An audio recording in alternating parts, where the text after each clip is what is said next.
Hello, everyone, and welcome to Chapter 9 of Story 2 of the Werewolf the Forsaken campaign, Very Angry Dogs, with storyteller Chris Allen.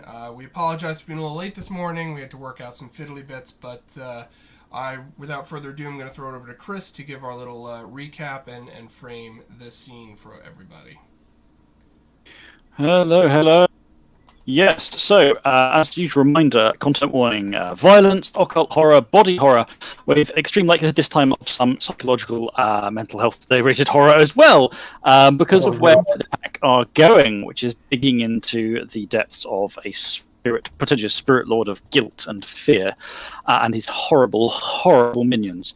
The pack last time, having returned from their various ventures, they spent some time mulling around, building information, researching, learning a bit more about what was going on. They found out that a likely site related to Hawkhurst's shenanigans was under the old Blankmarsh Abbey, which was long since torn down and rebuilt. And that it seems likely that something happened, possibly relating to Thornbreaker's visions of dead bodies being buried a lot in the Anglo-Saxon era. Something may have happened relating to those being dug up during a construction site there, which was Hawkhurst's company was involved with, and he may have been involved in designing. So there was some theorizing that basically this may have been an instigating incident in everything then going to shit afterwards, but the pack aren't 100% sure on the chronology of what's going on. They dug in, they chatted to, they remotely talked a bit through one of their wolf-blooded to Dr. Cadbury Tilcott, who is a local archaeology/history person in the council. Who was apparently frustrated because they'd been blocked off from their own research into this due to a bunch of dead bodies apparently going missing. After some consideration, the pack decided it was time to A, push the boundaries on Hawkhurst's challenge them, saying don't come into town or there will be trouble, and B, to go and poke this site. So they decided to come via the shadowy otherworld that reflects our own. On the way there, they ran into our other, unfortunately, basically they were on, should we say, what is a bad corner in the real world for car crashes, and were attacked by a myriad of horrible spirits. The pack tore them up pretty damn good. And as a reminder to all of the players, due to Thornbreaker's little inspirational thingy, I can't remember what the merit's called, but he used Song in Your Heart.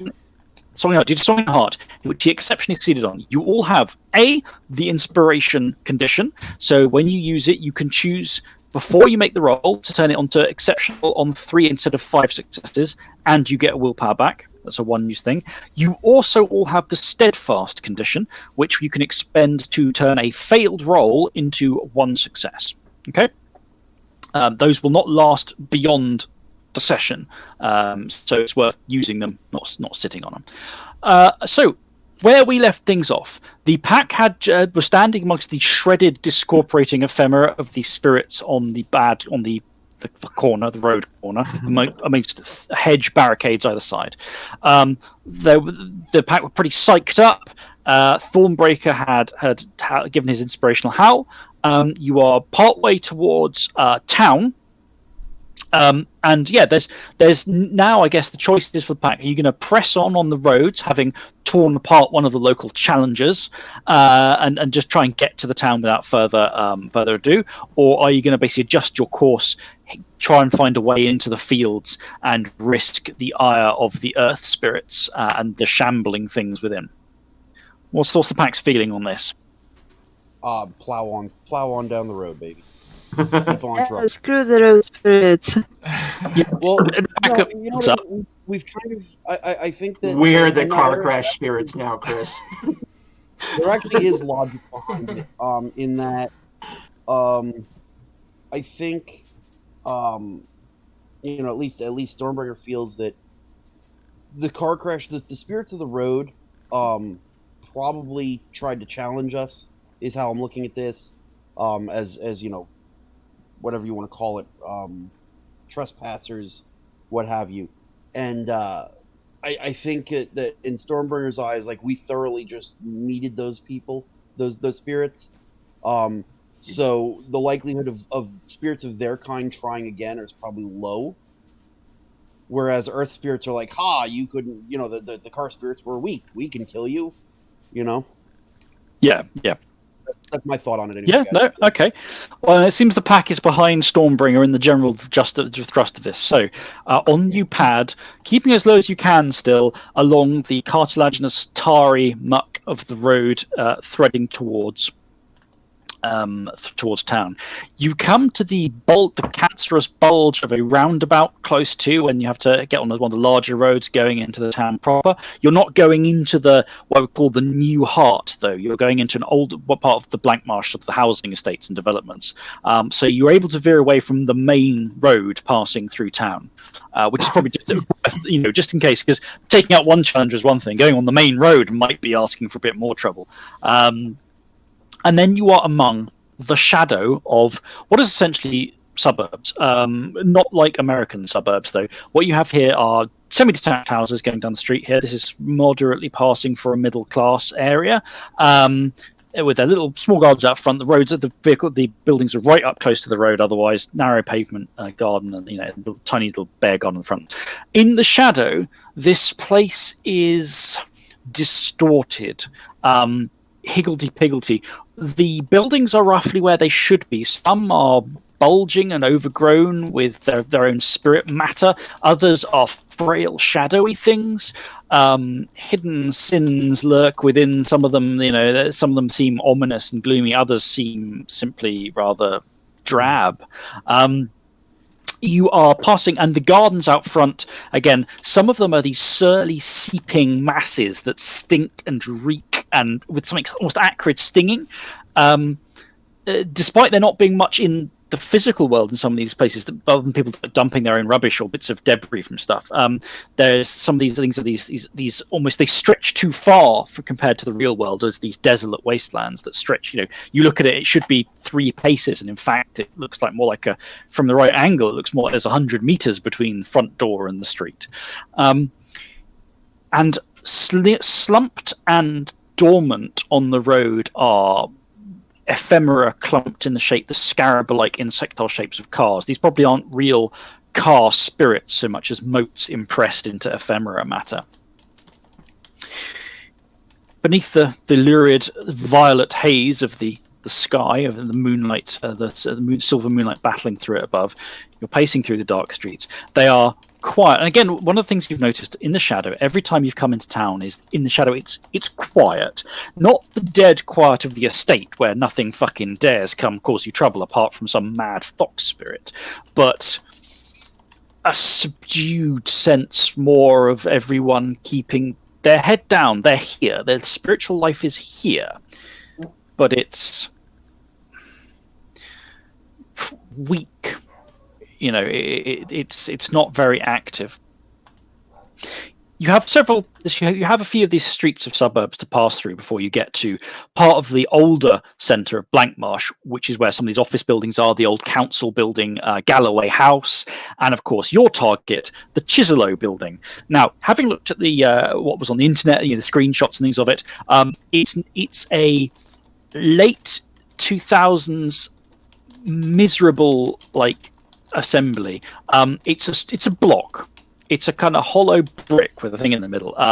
There is very little grace and beauty on the outside of it.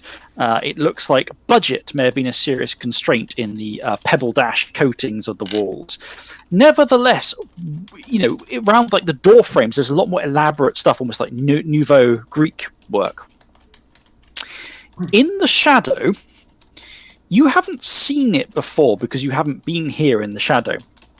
But as you enter the surrounding few streets and you start to move through, the Chiselow building's shadow reflection rises up rapidly on the horizon above the buildings. And as you get closer, it grows far out of scope with the pace at which you are approaching. Your perspective on it is warping weirdly. It is a few streets back and you couldn't see it, a few streets forward and it's this looming thing. And it looks in the shadow much like it does in the flesh, except it's too big. It's this brick of pebble dash stuff. It looks, however, oddly, the outside is oddly ridged or warped. You'll need to get closer to see. Could I please have perception checks from everybody?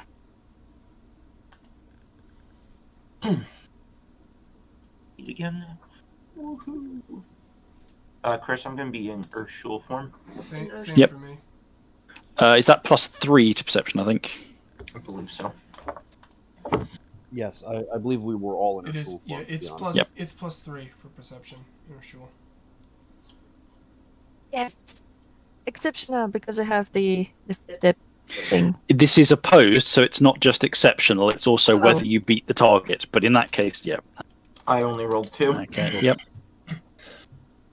Just waiting for Thornbreaker. 1 success. Okay, so the only person who succeeds is Harmonious Flame. However, it is an exceptional. Nice. Is or isn't? Yeah, it is. So you are moving. I generally assume the pack move with competence and caution through an area like this. Whether you're trying to avoid, you're not going down clashing cymbals and hooting, and you're not just blindly ignoring what's going on around you. Sometimes you might want to make a statement and stuff, but generally you're moving. So you are observing the world around you. You're looking for threats. There are spirits around the place here. You see perched up. Everyone will see perched on top of the building a fear spirit with the Uza mask imprinted on its face and ichor bleeding around the edges. That's obvious enough. There's a few other things. You see little vermin spirits, little cankerous rat spirits scurrying away. You see thin, filmy, sickly-looking spirits of conceptual, emotional things behind some of the windows. There's an angry spirit, and they slaps itself against the window as you're passing. This thin, almost half an impression of a person, the other half just rotating spheres of something boiling and red. Kitty, you're not wearing clothes. Go and get your clothes on right now. Sorry, we've been menaced by a small child who has been given instructions that she's not obeyed. Apologies for that. And these are all things that you would notice normally. Harmonious Flame, you are just as ably scanning the rest of your surroundings, but you catch something. In the hedge just outside, a little low hedge outside on the buildings ahead, which is thorny and thicker than it is in the real world, and it's sort of tangled almost to a wall. Between it, where the door would be, where the door is swung open, a little figure is watching you. It's about maybe 1.5 feet high. You can't tell for sure whether it is a cat or a dog, or a very large black rat. It's hard to really make out what it is. There are these two little yellow eyes staring at you and the pack.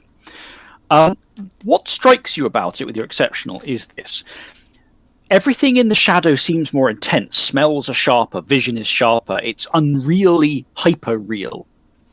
This thing is not. It is not a spirit, or at least it is not simply a spirit. It is something of flesh. And it is just sitting there watching you, and you just in an occult world of horror, the prickles go up on the back of your neck. No. It should be the source of the prickles, not something else. This is weird. I sort of bark at Johnny and the rest to bring their attention to the thing. And then I'm going to use the gift, Know Thy Prey. Know Thy Name? Know Thy Prey. Okay, it does not have anonymity. In fact, it has fame, which I think adds dice to this. You can add 1 die.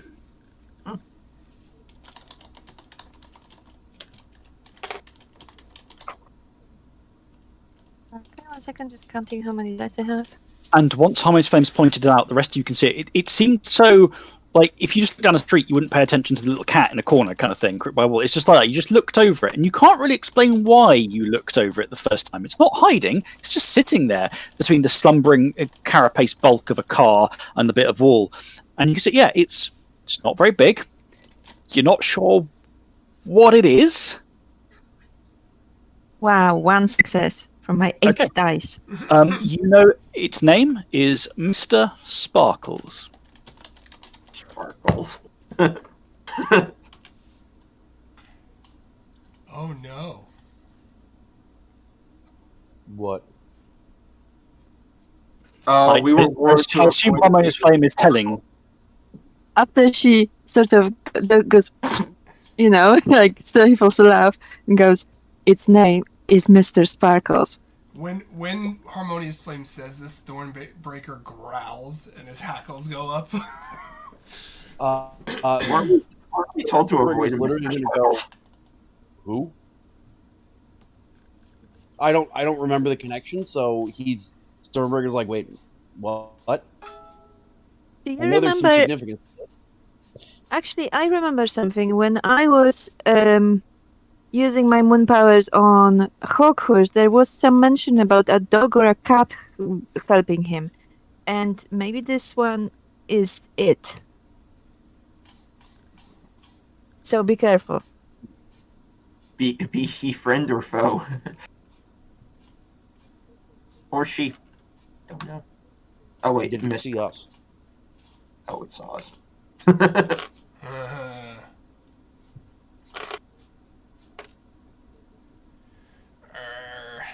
The question is, did it see us? Oh, yes. for And there's a live cat in the shadow. Yeah. The whatever the thing is, it has definitely seen you, and it is definitely, you can tell looking at it. It's not shadow. It's a thing of flesh. Good. That means it's less likely to commit fuckery. Let's kill it. It's an agent of Oh, but- Hawkhurst. We talked to it first. We don't know if it is the one that it works for Hawkhurst. You said its name was Mr. Sparkle. No, The one that works Mr. for Spark. Hawkhurst. Mr. Sparkle. No, You no, kill no. it. No, you misunderstood. Yes, its name is Mr. Sparkles. I only learned it now, but before, when I used the same power on Hawkhurst, I learned that a cat or a dog thing is working for him. I didn't know its name at the time, and I don't know if this is the one. Tar Peter did warn me to watch out for Mr. Sparkles. I look So kill it. at this cat. Can I just peer across the shadow really quickly in the location where it said Kitty is? Like, visually? Yes, you can. On the other hand side Wait, is it is real. Sorry. No. It's in the shadow. It's in the shadow, but it's outside. Right. Yes. So He's Johnny. across the shadow, but we're in the shadow. Not appear, unless he's peering across to the real now. He's peering So across He's the looking room. across. Yes. Okay, you said peering into the shadow, and I'm peering across the shadow, and I'm like, wait a minute, that doesn't track. We're in the shadow. Makes more So sense now. Sorry. you look across. There. The street is dark, but for some fuzzing light from street lamps. One thing you note here in the shadow, having seen that now, and you look, looking in the shadow, there are the craning vertebrae of street lamp spirits with their mouth-like, face-like things.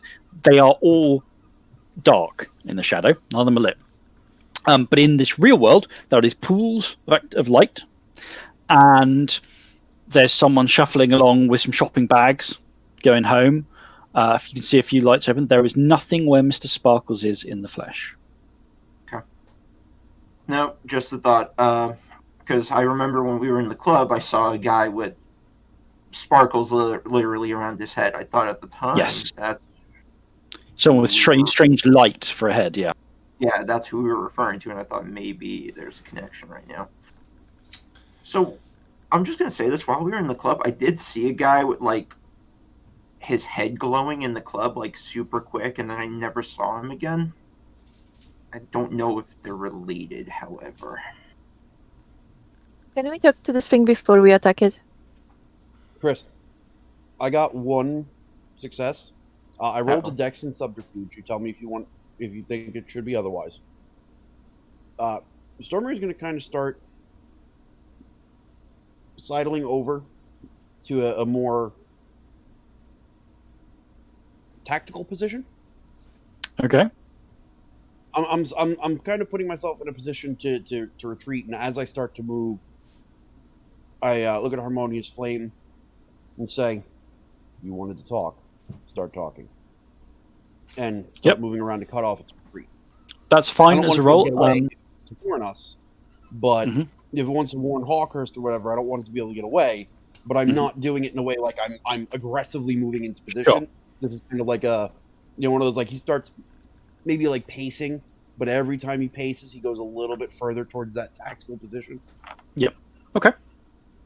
I'd say probably 3 or 4 turns worth of walking around will get him to roughly where he thinks is a good tactical spot. Mhm. All right.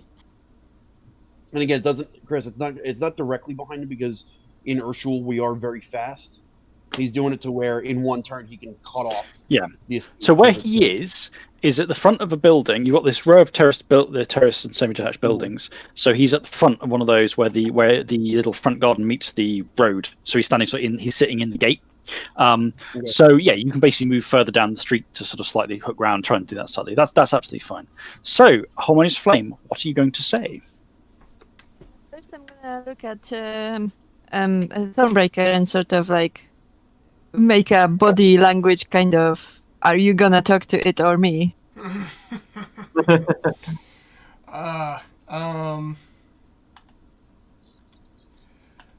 Thornbreaker, he doesn't growl. It's more of a grunt, and then he pads forward.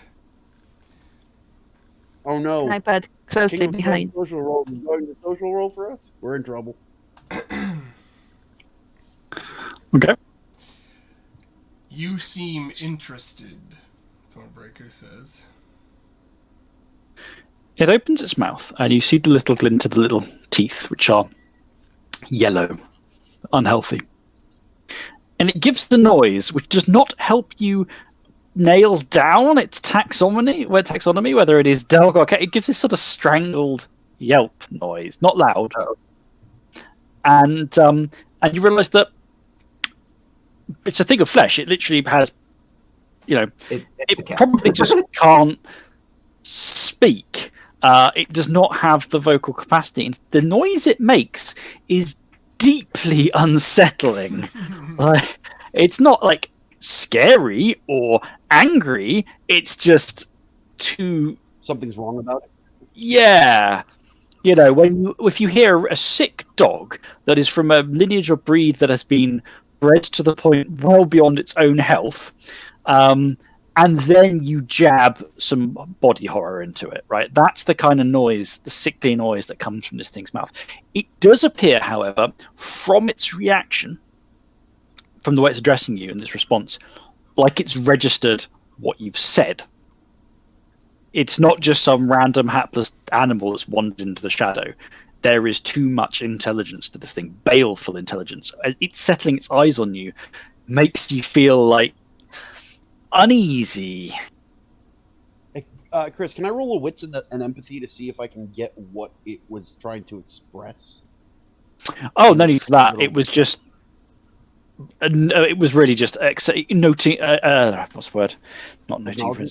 Acknowledging. That's the word. Acknowledging the presence of the werewolf. It wasn't really trying to say anything. Got it. Okay.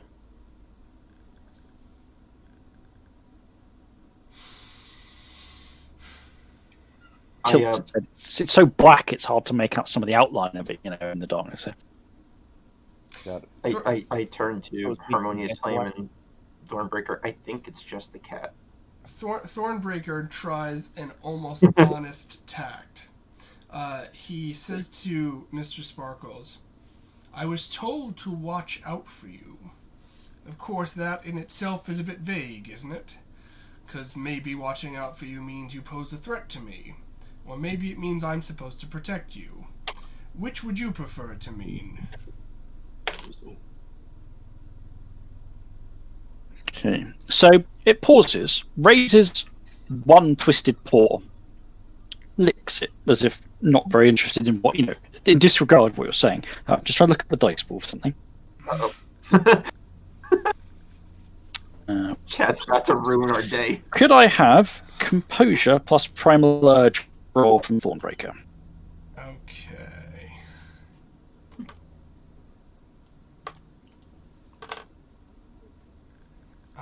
I am going to... yes. Okay, Composure, Primal Urge.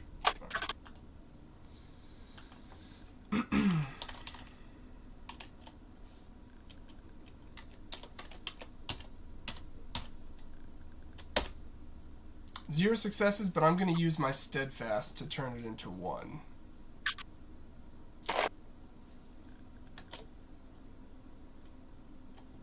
But this is opposed. Are you sure you want to?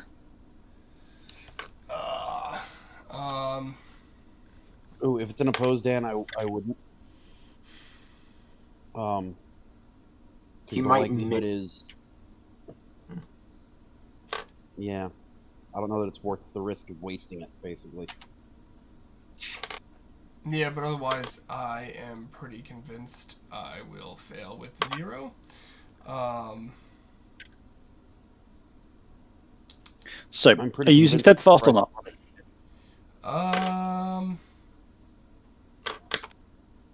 Yeah, screw it. I'm gonna use steadfast. Okay, let me log the beat. Okay, unfortunately, you fail and he exceptionally succeeds. Oh, Ow. even with the 1, damn. Yeah, that was kind of my hope. So, My hope in using it was to prevent an exceptional success, which did not I knew. work. so I knew what you were going for. right, take note, man. You're getting hit with 2 conditions. The first is guilty. Your character is experiencing deep-seated feelings of guilt and remorse, and this is the prime thrust of what you're hit with. Anything that Thornbreaker feels guilt about, he is probably thinking or feeling about those things at the moment, and anything that would cause guilt is ramping up. You are -2 to resolve or composure rolls to defend against subterfuge, empathy, or intimidation rolls. In addition to that, you have been hit with cowed, put in place by the violence dominant similar, a -2 penalty on any physical and social rolls to oppose the character who inflicted this condition if you do not spend willpower. It doesn't really do anything. It just stops licking its paw, raises those little yellow eyes again, and looks at you. And the sense of whatever you feel, the influence pulse the shadow material around you, and that guilt and dread settles on you like a cloak. This wasn't an attack, it was merely a who knows exactly what it was in terms of these social interactions, but yes, it didn't attack you. It barely seemed to do anything to you, but you suddenly feel this horrible, slithering, oozing sense of weird engrams of guilt worming into your mind. It is not otherwise moving to attack you.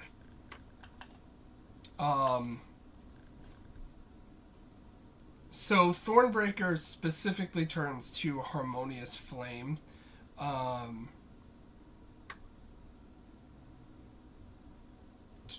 He's not even going to try to hide it from her that he's been hit with yet another emotional fuckery. Because she's become sort of his grounding rod a little bit. So he just turns to her almost pitifully so that she knows that this thing has fucked with him.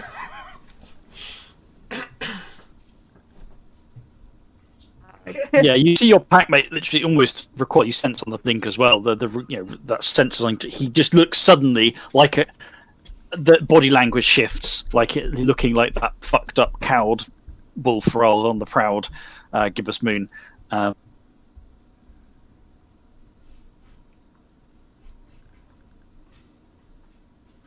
Well, Harmonious Flame is not happy about that, especially that she insisted that he talks to that Thornbreaker talks to the cat thing. So now she is feeling slightly guilty, but probably not as much as Thornbreaker. Damn it.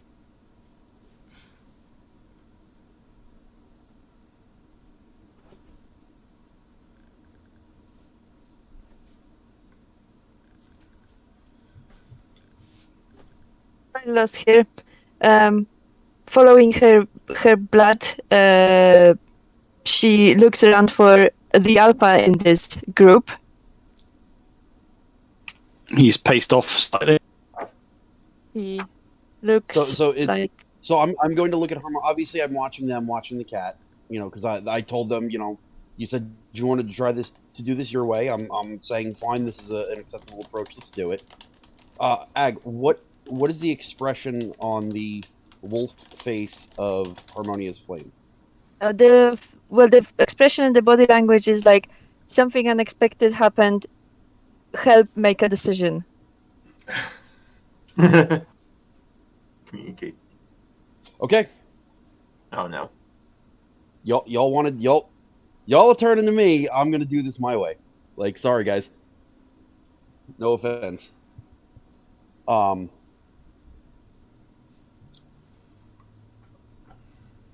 am going to. Fuck. So it threw. Well, the tilt doesn't necessarily mean that it's got spirit juju. It just means Dan had a dramatic failure, right? No, Oh, I No, didn't have it had it exceptional had an success. exceptional success. Right. So it wasn't spirit juju. It was or mystical juju. It was Dan didn't roll well. No, it was mystical juju. It threw mystical Okay. juju. It attacked my primal urge. That means it's mystical juju. And you failed. Yeah. Gotcha. He threw mystical juju and you failed. My bad, bro. It looked at him, and he is flooded with guilt and basically turned to a whipped dog rather than a proud werewolf. Basically, I don't Keith, have lay loaded. basically, I got one success and it got 6 or more. That's what happened. No, it just needs to beat you, and the exceptional is whether it got 5 or higher.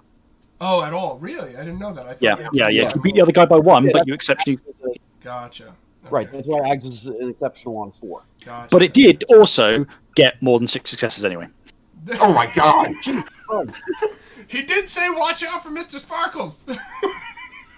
So I wonder if Mr. Sparkles is being ridden by Guilty Earth. That's a good point, Pete. Chris, so Sense to me. in relation to and maybe I'm misplotting this in my head, which is why I'm kind of asking you now. In relation to where we were going, where's Mr. Sparkles? Was So he just, on like, the street, along the path, yeah, on or the is street he you were heading outside down. guarding the way? On the street you were heading down, he was just to one side at the because you're passing these buildings. He was in the gate of one of the little gardens, basically. Okay. But he's not in our way. He's not like physically standing in the road blocking you, no. Okay. I don't know that I want to. Look, my resistances probably are no better than Dan's are, which is terrifying. And I don't know that I want to throw a thing at this. Dan, what exactly was caused you to have this contested roll? I basically said, "Are we buddies or not buddies?" And it said, "Fuck you." Right. Okay. So that was. You may think that I'm was some what tiny little animal, but I've got a very deep voice. I just want to make sure I'm not. I just want to make sure that I'm not misreading the situation. No, the situation was I insinuated maybe we could be friends, and it put me in my place right quick. Why can't we be friends? Why can't we be friends? Why can't we be friends? All right, Chris. Mm-hmm. Remind me, because Stormbringer tried to do this the diplomatic way, Thornbreaker. and now he's going to do it the Stormbringer way. Okay. Look, I told Ag to talk for a reason, all right? I figured she maybe had at least some social skills, unlike Thornbreaker, who couldn't roll a success on 30 dice with a social roll. So I have them! I didn't even make a social roll! This is fitting with the fact that Thornbreaker can't talk his way out of a paper bag. Don't you dare look indignant. Anyway, y'all, we tried this Ag's way. We're doing this my way. Chris, I forget. Do I subtract its defense from a grapple roll? If you want to go for it, it will be an initiative roll first for everybody. Okay. Okay, so roll initiative. I get willpower for going with my blood. What was your blood? There must be order. The order. Yeah, because you looked at. Yes, you can. Right. That would be. Okay. So starting with Harmonious Flame, what is your initiative? No, starting with someone else. Okay, starting with someone else then. Someone else. 7 for me. Okay, Stormbringer. Now it will for first turn again. I don't know if I can all out attack and initiate a grapple. 14 for me. You can, yes, you can. 14 for. That will be God, 10. Sorry. Me too. For the first turn, that will be effectively 10. Oh, no. Sorry about that. Okay, what is it for Johnny then? To roll it.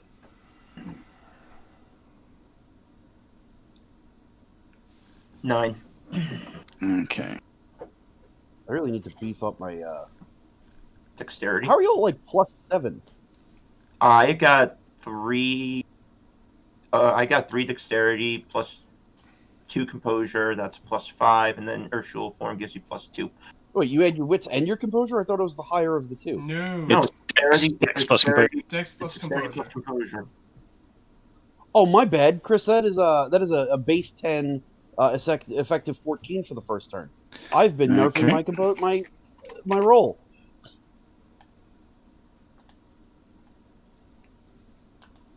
My bad. Okay, well. Oh no, I'm sorry. Only one higher. It's 8. It's 8. My bad. I read that wrong. Okay, so right, so it should be. I was adding my composure, not my dex, not my dex additionally. So it's a +4 Sorry, for me, not a +3. Mine Mine should is- be 16 as well because I forgot Dex is higher inertia. Okay, so the pack looking to Stormbringer for guidance. You see Stormbringer basically do the physical body language, the slight bunching of muscle, the moment of it's go time. Mr. Sparkles leaves you all in the dust. Well, he would do if he moved. Instead, he flicks his paw and looks at Thornbreaker. Thornbreaker, could you give me a Primal Urge plus composure roll? You are at a -2 penalty currently from guilty. What am I rolling? Another Primal Urge composure? Composure plus Primal Urge -2 because of the guilty, Oh, which My he's bad, piggybacking off. my bad. God. I apologize, brother. I apologize. This is my fault. Guess I'll die now. I take full responsibility. 0 successes. Okay, he didn't exceptional succeed you this time. You have right. There is this sense in your mind. You're like, well, we could fight, but you're so shriveled with guilt worming through you, sense of despair. You're like, well, we could fight, but why? Just lie down and die. I mean, what else have you got to do? You are now with the knocked down tilt that you can't get rid of by just standing up. The guilty condition has just been used to leapfrog. It's still there, but this is building off that. So you basically just you see your gibbous moon just sort of slump down, not quite lifelessly, but there is no fire in the eyes right now. Harmonious flame. Mr. Sparkles has not otherwise moved. Right. Bite it. Okay, his defense is 9. Oh my god. Christ. You want to go toe to toe with claimed? You get claimed stats, buddy. Fucking If I can knew it. I knew it. 9.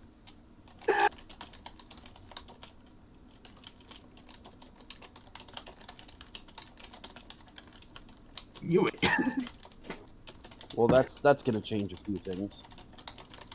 Well, I can get 7. I could spend willpower I tried to You be can have 7 nice total to dice? you. to roll 1 dice. I'm convinced that Guilty Earth is riding this stupid cat. I am of the same mind at this point. I'm gonna Yeah, I spend don't willpower think you're to wrong. get 1 die on it. Okay. No, sorry, 2. Yes, 1. 1, sorry. Do I want to? Okay. Does he want to completely ruin your day? Could you please give me a composure plus primal urge roll? God. Holy shit! How many times can this thing do this? As many times as it has essence. Decent fools. Fighting was This a isn't bad quite- idea. This isn't quite the same thing, though. No, 0. Talking with, No, okay, talking you've seems failed. like a bad idea too. Please direct your melee attack against yourself. Treat it as if you were attacking your own defense instead of it, and roll to damage yourself. No. Oh God, what did we do? No, what did you do? You're the We'll one who explain what started. happens once you made the roll. Excuse me, Pete, but I told them to take the diplomatic approach first, and they failed. Yes. The other approach would have been to let's just continue on our way, or this. Doesn't matter. We're here now. Let's just deal with it. I mean, let's do it, but still. You know, Pete. It's really easy for the guy who doesn't have to make decisions on the staff to judge the decisions of the guy who's got to make them. Stormbringer does not run away. He does not back down from a challenge. Joey doesn't share food. I just want to see Stormbringer and Stormbringer action now. Okay, at least I didn't bite myself too much. How much damage did you inflict them? 103 on herself. Ouch. We're gonna have to give Harmonious Flame a cone Okay. of shame. So, you're first off to react, because obviously Harmonious Flame's looking to Stormbringer for the decision. She saw him go, and she was like, "Okay, go in." She goes for the little cat, dog, rat thing, and stops on the way, and like shuddering as if someone's grabbed hold of her, scruff of her neck. And you watch in perhaps horror as your packmate like tilts and lunges at her own leg and rips into her own arm. Ag, you basically feel what it comes in on is a stab of raw, sickening guilt into your brain, like slamming right in. The fact you could attack this thing, the fact that you are a monster, all the horrific shit you've done in your life. It is a sickening, crushing sensation. Nevertheless, what drives you to bite yourself is something else in there that is more akin to a something almost frantically nauseating. It's not quite the same as the guilt. It's something else horrific as you just start to rip into yourself. That is Harmonious Flame's turn. Thornbreaker Thornbreaker next. You are currently prone and unable to stand up. The eyes of this thing boring into you have told you that you are something. You have committed horrific crimes. You are a monster. You are a failure. You are everything you've ever done wrong. You should feel cripplingly guilty about. And it just feels like a massive weight on you of a kind of like, why even bother?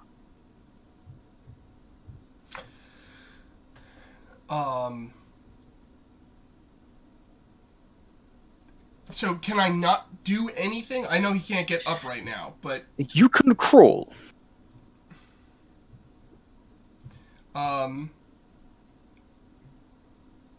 He was standing pretty close to Harmonious Flame when he went down, so he's actually going to wolf do the shame dog crawl. He's gonna do the shame dog crawl over to Harmonious Flame and put his paw on her back paw and look up at her pitifully and just say, "Go."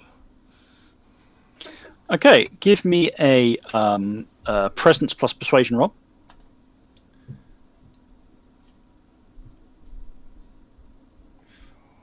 You know what? I'm gonna use Voice of Glory.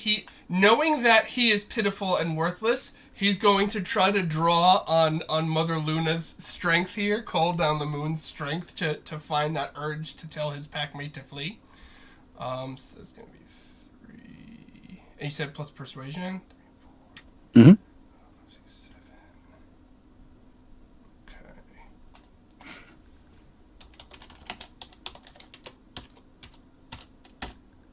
3 successes. You know what? Can I use Inspired to make? Oh, no, I have to I'll use that. allow you to. You should really say it beforehand, but I will Sure, allow you to sure. in this case. Remember, you also get a point of willpower back. Okay.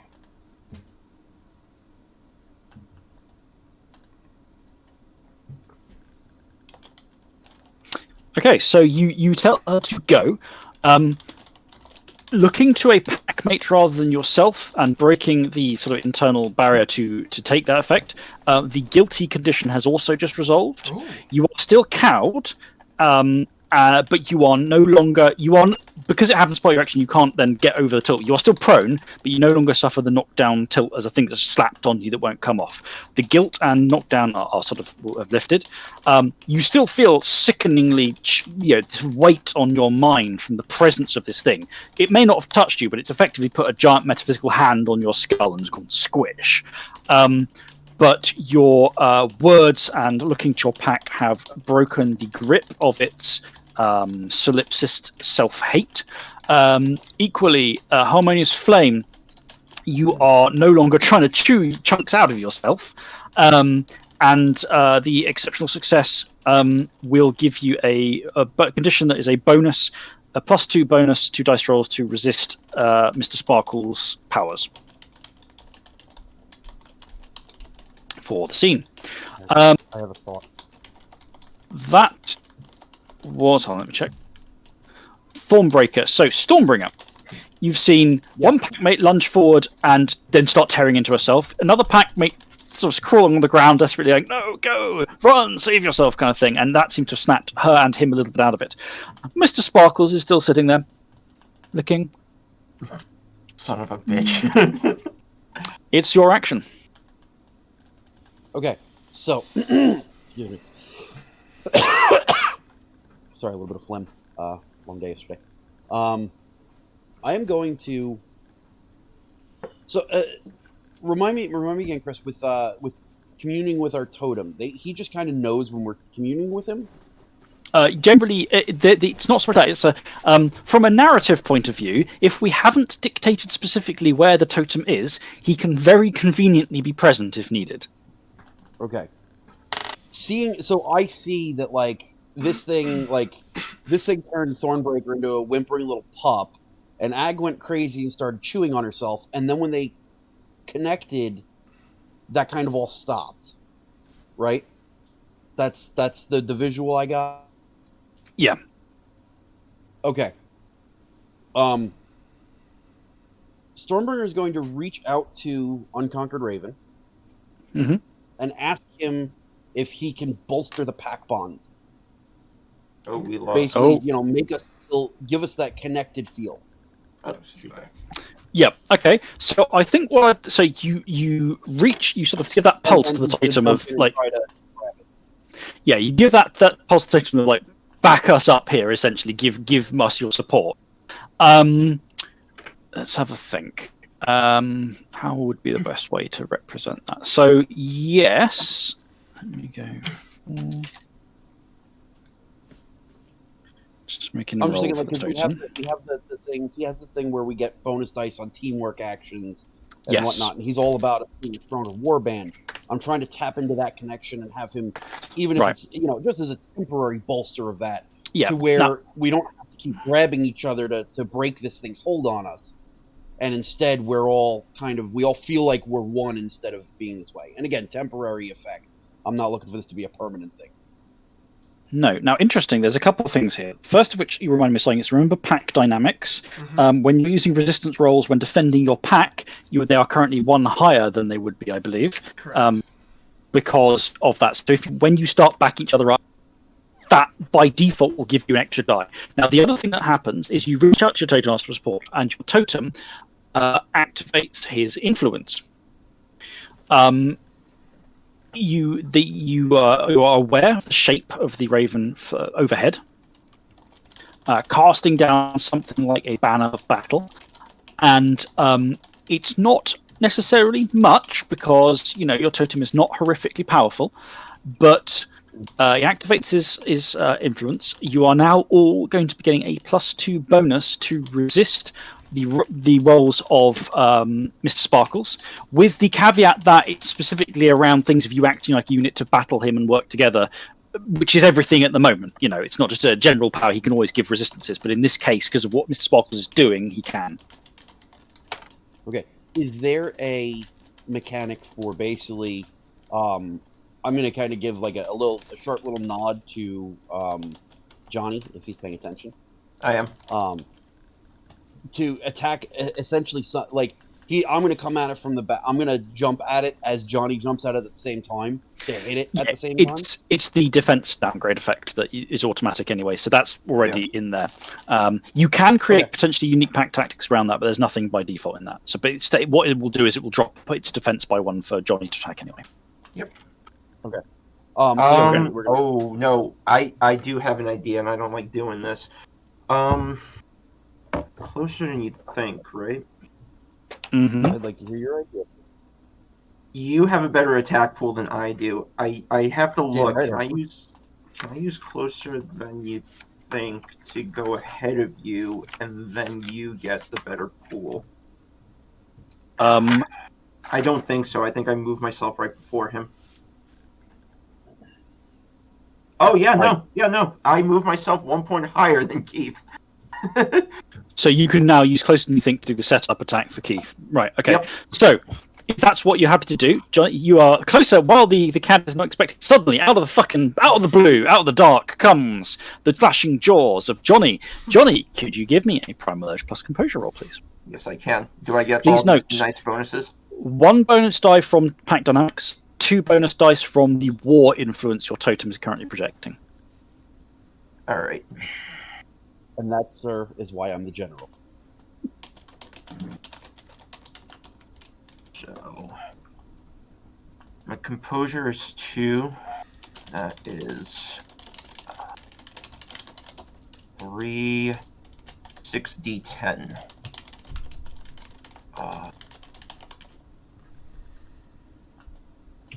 I can definitely recommend things like willpower.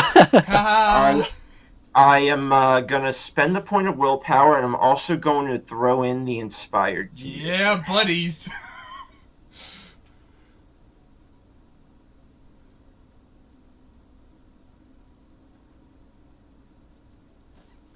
It's what, Chris? Composure plus Primal Urge? It is. He just jumped out of his chair. Hold on. Bam! 7 Holy successes. shit, bro. Blew him away. Okay, so you come lunging in. There is that moment where you feel that sickening weight of guilt slamming into you, alien, and yet some quickly starting to weave into your own sense of failure and that kind of thing. But you're just too fast. You're too ready. You're too focused on this. It slides off. It's like as if you were hit with the spiritual blade of the power, and it skids and cracks off. You are effectively hitting. It's up. It's going to be basically defense 0. The benefit of this is because it was expecting you to slap yourself down. Can I eviscerate it? You can't. No, you can't. Is that unaware or is that defense 0? I think it's only if they're unaware.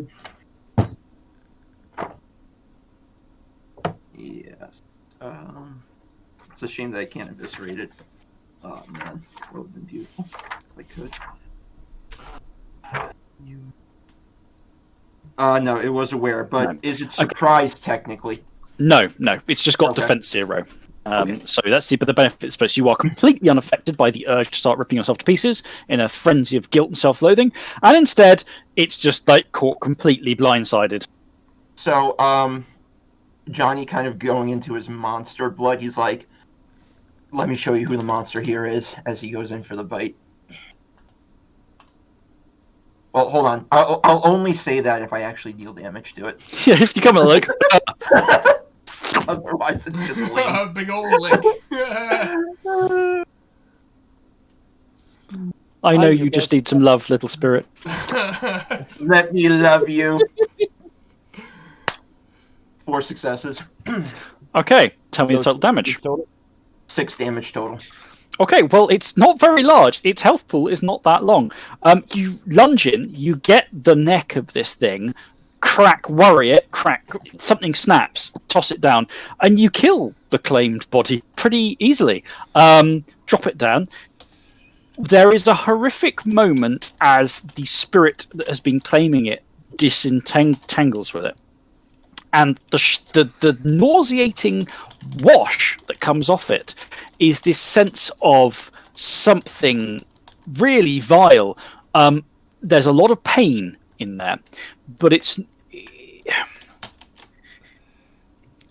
what you've just sensed is the hurt and pain of a lot of people and animals who suffered. And you get this jamming jab of sense in your mind that what has anchored this spirit into this body is possibly years of shitty people being shitty to each other and hurting the weak, hurting the vulnerable. Every time someone was kicking a dog or drowning a kitten, every time someone was mocking the old lady, who had no one to look after her, has saturated and been soaked into this thing until it started to turn it all around into something nasty that it fired the other way. The spirit of guilt and something else pours up, and it's looming over you. We're talking size 8. It is a mass of tremulous elderly limbs, slick black greasy ichor, orbiting spheres that gnaw and chew in on themselves, and the broken bodies of defenseless animals all twisted together into this spirit thing as it rips free of the body and gives this awful crying wail. However, you have taken the claimed out. Now there's just the spirit. Stormbringer, you're up. Okay. Your packmate darted in, grabbed it, snapped its neck, and then it exploded into a spirit. So Ag can just, because she's got the pack awareness bond, she can just feel like rage bubbling up in. Because I don't know if Johnny's the only one who felt this, but you can feel like rage bubbling up inside of him, and it's just like he feels that whatever this is has been poisoning the land for so long. His Hunter in Darkness aspect is like. Oh no! The impression you get is the other way around. This thing didn't poison the land. Oh, okay. This claimed the animal because of what was going on. The land poisoned it. Or what's going on. And well, he's still pissed off that his territory is just loaded with guilt and that this happened. Hawkhurst is the guilt of the cause of a lot of the pain and suffering of this area, right? Yeah. Like a lot of it. At a core level. His cult is like going and specifically making people feel bad. And so that's the claiming was the result of this. The claiming was the result of all the low-level shit people do unpleasantly to the weak, to people who animals. This is. You're not sure about Hawkhurst element. This is just the slam impression you got from this thing as it burst forth. There isn't too much detail in there of who specifically may have done things. So it doesn't have a mask on, right? No, it doesn't. So I don't think it's guilty Earth now. Okay, moving on with our lives. But it's a spirit of guilt? Yes. Oh, yeah. And it's mad, and pretty much we got the feeling of it's pissed off because of all the shit that's going on. It's born from that. It's born from the bitter seeds of people who have not been able to. Yeah, it's a man. Yeah, essentially, it's a manifestation of all that. Okay. No, the reason I was asking is if it was a different kind of spirit that was twisted because of that guilt, and that pain and suffering, then I was going to try and talk to it and see if we could be like, hey, we can help you. We can help you, and we can help remove some, one of the major. Yeah, it is it's entirely naturally a spirit of guilt. Yeah, it's not then fuck it. Stormbringer is going to go and take a big old bite, bitch. Okay, you do not have to roll Composure plus Primal Urge because that is a dread power it has access to as acclaimed, and it does not have that now. It is a spirit. I was with my willpower. I was going to have 10d10 to roll on that one. Oh, that's a shame. Awesome roll. Right. I don't know. I mean, the thing to remember, it was rolling quite a lot of dice, so you had a much better chance of passing, but not certainly not unsurpassable. Right. I can't believe I made that roll. It is defense. It is now defense 8. Defense 8, including Pete's attack. Yes. Okay. Because he attacked it. It's now got a normal health track again because the claimed is dead. But it's not suffering any sort of wound penalty effect, but it has been attacked, so it's taken a penalty. Right. Oh man, that's so good.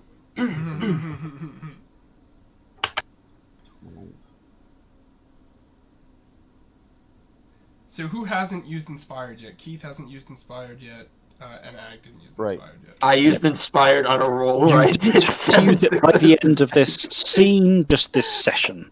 Right. Oh, I yes. do get a point of willpower back for that. All right. Yes, you do. Yes. I haven't used Steadfast yet, however. I have that. Okay.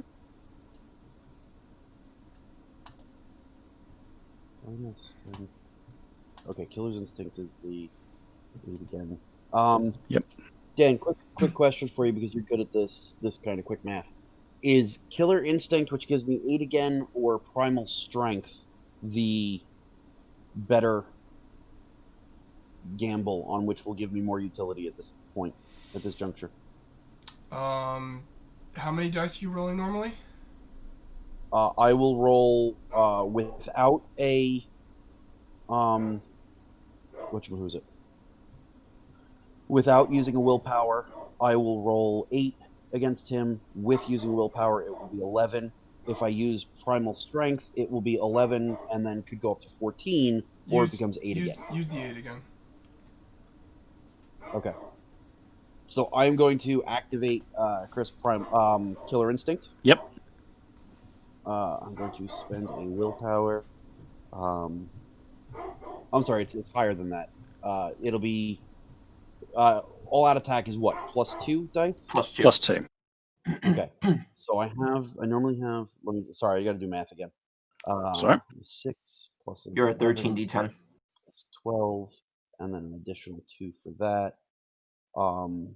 Is 14 minus the 6 minus the 8. I'm sorry, brings me down to 6 plus 2 for all out attack would bring me up to 8, plus a willpower would make me at 11. Okay. I just wanted to make sure I was doing the right Yeah, number. no, it's all good. That is the thing your character builds towards, is hitting them with as big a dice pool as possible, so it's quite reasonable. Yep. My apologies, sports fans, for that one.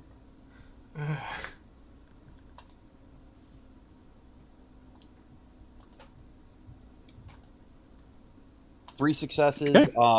What's the one to make it an exceptional? You have to call it beforehand. Yeah, and there isn't, and it's combat, so there isn't really a bonus from an exceptional anyway, apart from the raw number of more damage. Okay.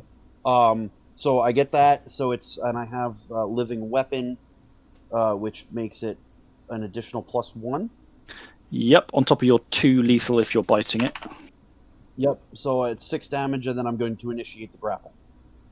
Okay, so you have now got it grappled. Okay. You fight me, bitch. Do I inflict a rack on it? You can. I'm going to throw an arm rack on it. Okay, you've cracked, ripped at one of the arms. It has a lot of them, but it still has the effect. Sorry. What's the effect of an arm rack? I'm trying to. So arm rack is more effective at stopping them doing stuff. Leg rack is more effective at weakening them for you hitting them. Okay, but I'm grappling them, which means it has 0 defense against my. Yes, but it's making an opposed roll. So yeah, arm rack is better. Right. Rack is So I'm better. going to arm Unless rack you pull leg rack it, in which case it's hilarious, you know. Okay. Yeah, I'm already reducing its defense for everyone else attacking it. So I'm gonna throw the arm rack. Its defense is not reduced for other attackers unless you pin it. Then it goes to defense 0. But when you're grappled, you're not rolling against the defense at all. So for your purposes of winning grapples, arm rack. Right. If you want to weaken it for everyone else, leg rack. Okay, arm rack. Okay, so you grab one of these many fronded arms, or these smaller, feeble. I said these fragile, withered arms coming off it, and you crack near the base, and the thing shrieks like a kettle as you grab it and you start worrying and tearing at it. It is a new round. You now and it both go now because its initiative is top of the chain. So it is now an opposed grapple check. You have got a penalty on it, so it's not going to full. I am going to instinctively shift up into Garu because this thing is big, and this Chris, I have a question. To activate Okay. Because I use closer than you think, is my initiative always one higher than Keith's? It set it to 1 higher than his was. Oh, okay. Right. So Garu gives me 7 strength, plus 5 there is 12, plus an additional there is 13. Am I missing anything? I'm having to leaf through the wreckage of my rulebook because Molly, the toddler, literally tore the cover off. It's now just pieces. It's a bit annoying, but I'm trying to think if I get anything else towards my grapple. You get your 8 again. And if it's your turn, Right. can't you activate your other gift, Primal Strength, for additional dice? He already said he is. he's just done that, yeah. Oh, okay. I missed that. Sorry. Which means that I get 16 d6 with an 8 again. D10. 16 to 10, yes. My bad. You know what? It is very important to me that we win this one. 19 D10. BAM! 11 crap. fucking successes. Well, for starters, unsurprisingly, you beat him in the roll. So Stormbringer, as we do this, there is a howl, and Chris, I would appreciate it if it goes in game. There is a howl that is almost chillingly reminiscent of the howl of Winter Wolf. This thing was claimed are our biggest thing. He howls as he basically. So I get to do 2 things to this. You do, but just to warn you, the damage you do is enough to discorporate it. You don't need to do 2 things. One thing, if you do damage, that's it's boxed out with lethal. Can I consume it? No, because you have not used the Sacred Hunt. I mean, you can try and physically eat it, but it won't do anything special. Okay. So then, for effect, because it's a grapple, and I shift it into Garu, this thing has a mouth? Quite a few mouths. Okay. He's going to grab the biggest mouth for effect, grab it, let out the Winter Wolf, the epic Winter Wolf howl, and rip it clean in half as it discorporates. Yep. You grab one of these old, pathetic, mewling faces, large one you can grab fingers in, it tries to gnaw at you, but the flesh regenerates, and you rip and heave, and it comes apart in a shower of blood, greasy black stuff, and gobbets of spirit flesh. And it splatters around. Obviously, it is merely discorporated. You have merely done enough damage to, it will presumably reform eventually, but the spirit that was the claimed Mr. Sparkles has ceased to be claimed and then ceased to be alive for now as you rip the thing. Mr. Sparkles. Stormbringer, don't beware shit.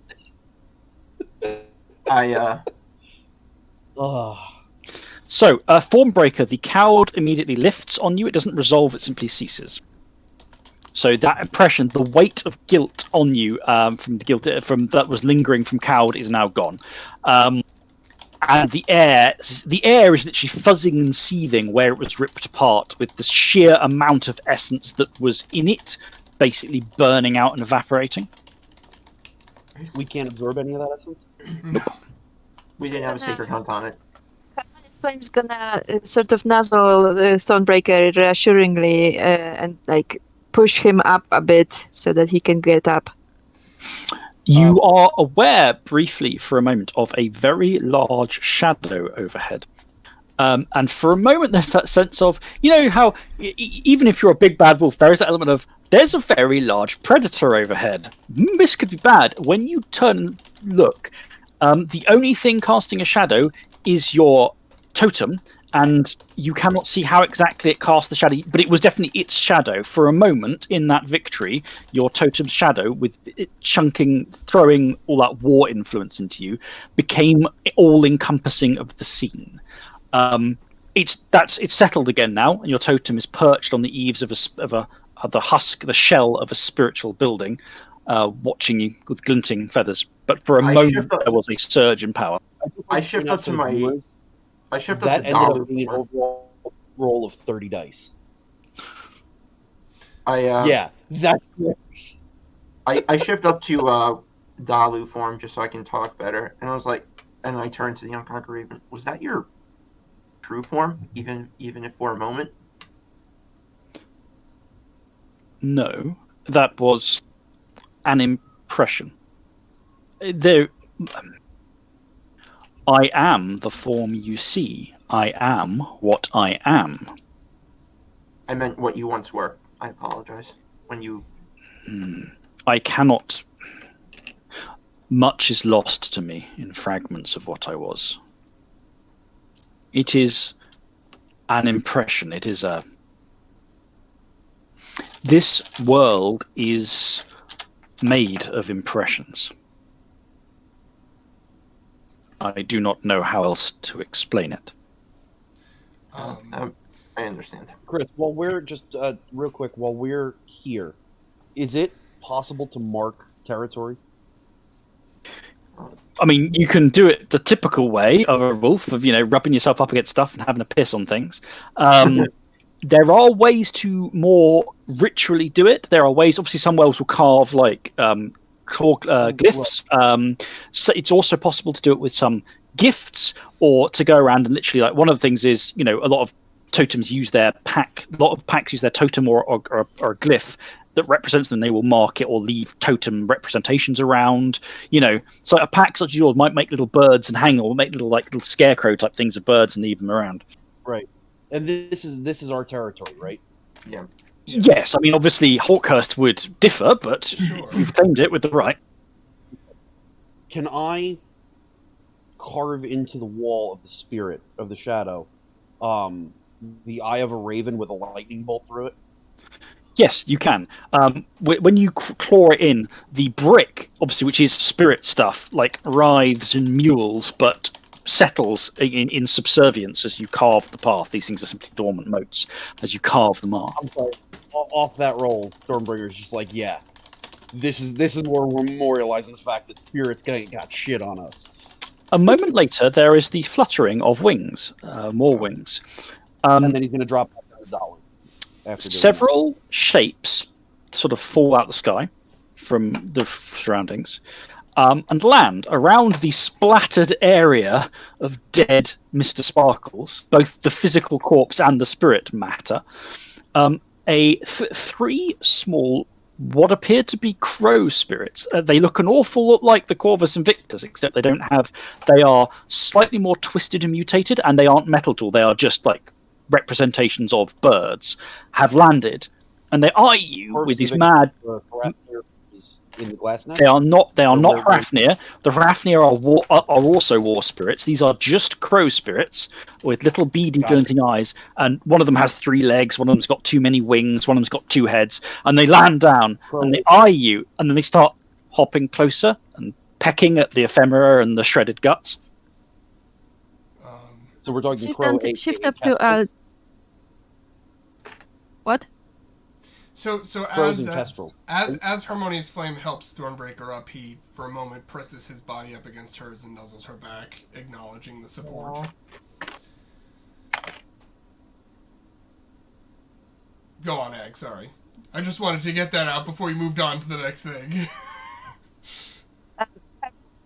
Tap to Dallo form, run her hand over Thornbreaker's fur, and then looks at the spirit that just arrived and says, "Have you come to pay respects to the unconquered raven?" Wow. I think they're here for food. The nearest one tilts its head, big yellow eye, looks at you, and goes, We could not turn down such offer of banquet. And pecks. I don't know. So the Unconquered Raven doesn't really have a court right now, right? I know it's part of the whole Hrafnir thing, and these things technically aren't. Swear fealty to him, and you can have your fill. The crows all look at you, and it's like all the tilted heads in slight confusion, and they look at one another. There's a bit of nattering, and they look back at you, and they go, "We cannot resist. We cannot turn down this banquet." Oh, it's a pain. Yeah. Stormberger is going to look at the crows. I'm just trying to expand the Unconquered Raven's court. He's going to look at them, and this very, at this point, Chris, and I'm trying to play this as close to RP as I can, and after basically taking this size 8 spirit and ripping it clean in half in literally one shot, he looks at the crows. Then how will you repay our gift in kind? More tilting of heads, looking at one another, quiet nattering. They turn, they look at you, and say,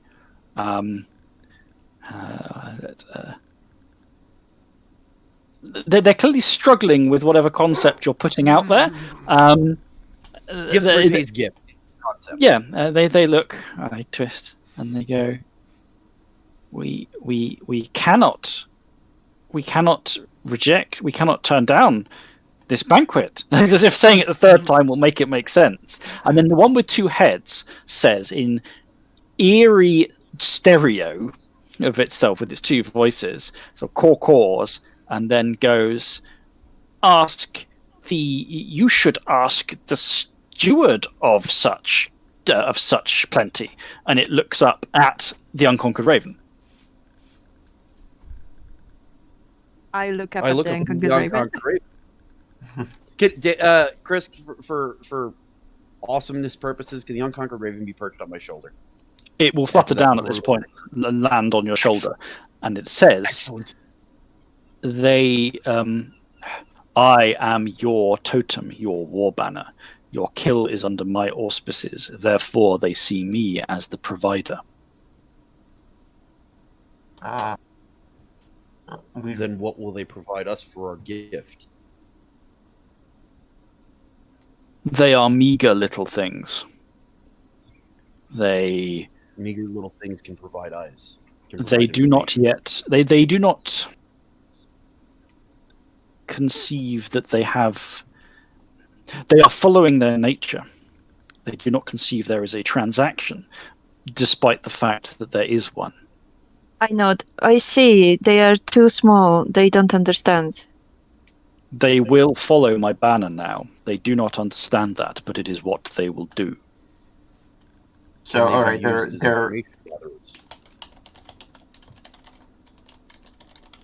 so they will join your. I'm calling it a court, quote unquote. So they'll join your court. They will follow this war banner as long as you hold it high. They will seek my shadow as long as it is a provider of what they want, of what they are driven to find. And they might eventually get stronger, which works for me. So I didn't catch what Stormbringer said. I'm not sure. I was gonna say I'm not sure if you heard what I said. I asked him if they can be used as information gatherers, as scouts. If they are well fed enough. Okay. They are driven by their hunger and their nature. Once they are no longer as hungry, then their nature can be looked to. Thornbreaker finally finds his voice now that his resolve has returned, and he said, "Then we should provide them more bodies. Let's get on with it." He turns his attention back to the looming building. Stormbringer is going to look at Thornbreaker and go, "Agreed," and smile that bloodthirsty, the killing machine, the destroyer within. And I was actually wanted to ask you that as well, Chris. The destroyer within Stormbringer is now fully awake. Destroyer is my blood. Can I grab a point of willpower off that? I think you can, because you decided to go for the you waited, but you did go for the violent option. That could have gone very, very. But I don't know how much Stormbringer's aware of it. I'm giving you a because that could have gone very badly wrong. He had the ability to keep on pumping that you attack yourself power for long enough to really ruin a lot of your guys' days. I know. So I figured.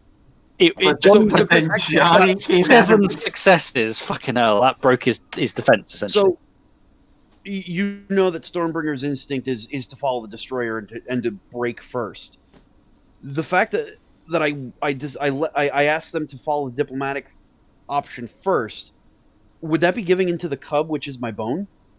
I would only give you one of the two for what went down. You could theoretically argue for it. But I won't give you. One of them give me back all my willpower, and one of them only gives me back one. No, not in this case. They're a bit more extreme. In this, you would only get one. I think it's just the one. We can have one or the other, but it's just one. If it's only one, I was just wondering if there was a benefit to making the argument for one over the other. All right, so I'll just take back the willpower. Destroyer's awakened, and Stormbringer's going to walk towards the Abbey with his chest held high, his chest puffed out, with the unconquered raven perched on his shoulder in kind of a He's doing the Vince McMahon walk down the down the street. His stance is at this point, it's very, I don't want to say John Wick-ish, but I think Keanu Reeves portrayed a very good stance in that movie of this, like, he's basically calling out to with his body language, you're welcome to try, but you'll die too. For your purity! For your purity! Yeah! There you go. I'm going to flare my purity. Okay, you flare your purity. We'll keep that in mind. I also held, what's-his-face is, my oath to Winter Wolf by destroying a claim. Okay, so your Rahu stalks off down the road with his the silvery brands of purity flaring. Behind you, basically, the crow spirits are wolfing down viscera and ephemera like they've never been fed before, and someone is going to take it all away in a few moments. They're like getting chunks of gribbly stuff down them. As soon as you as a group are up and moving down the street on towards the Chislo building, they pack up some last scraps, and then they start to hop and fly onto bits of building and hedge and car as they follow along in your wake. And any of you who look back will see, once you are moving away from the scene, other things are creeping out of the darkness. The front door of the building rat creeps open, and someone, like a human but too thin and too grey and too miserable, creeps out and starts to shovel what's left of the viscera into its mouth. Something slithers out of a bit of the grate slithers out and starts to, other scavengers and opportunists in the scene are now taking what they can from the kill once you guys are well clear. If the crows hang around, they wouldn't have. They'd have to start competing, I shift into Urshul for Same. now, and I continue on. Okay. On you go. So, passing through the last of these streets, having encountered Mr. Sparkles, you come to the Chislo building. It is now looming over you, far too big compared to what it's like in real life. The entrances are more akin to grand Grecian temple entrances than simple little doors. This cannot really be the impression of people in the real world. In the real world, there's this nice little, faux Greek surroundings, but they can't think. People's impressions of doors can be very deep if the door is something that is ominous or portentous. People who are about to walk through a door that is always heralding their new life, is those doors tend to imprint themselves hard in reality. This isn't. This is a door that some people going out to do office work. It can't be based on human perception that it is thus this massive and grand. And at the same time, while it looks like someone's gone insane with some Neo-Grecian stuff with pillars on the other side of the door and nothing over it as it towers overhead, the words carved into it are first tongue, but this is a very weird experience for you, they are not recognizable. It is as if someone has taken the first tongue and skewed it. They look like they should be first tongue words, but it's gibberish. It's not. There's no meaning to the glyphs. Furthermore, the marble-esque pillars and these, they are cracked with threads of something darkly meaty that is oozing ichor. It's not the nicest thing you've ever seen. And so you've come up in the streets. This building is standing by itself with the streets around it. It is. You can see now the odd ripple kind of effect in the surface. Is it sort of bent and twisted with puckered areas and ridges, almost like a spine pushing out from underneath. The windows are opaque. They are more like something metallic, dully leaden than spirits of. In fact, that's strange. This thing should be. A lot of this town has weird amounts of glass in the shadow. Here, the opposite is the case. Everything that should be glass isn't. The windows are there, too big, but they're there with vein-like threads of lattice across them. But the whole thing is more like lead than glass.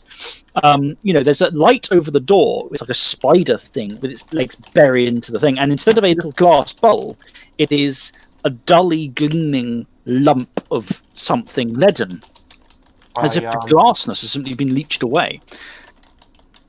I look, it's the old impression of the Abbey and the impression of the tower, meh. You can't see any outward trace of the Abbey that stood here. On the other hand, that was about 500 years ago. It was reduced to ruins. So it might explain why the building is warped as it is it may have consumed that other reflection. But, and it does look like something, now you're close, it looks like something organic squatting here. The building looks like a monstrous thing. There is no sign of real movement to it, no sign of awareness, but it looks like a creature, a big blocky creature has parked itself here, plunged its claws into the ground as the sort of the pillaring corners.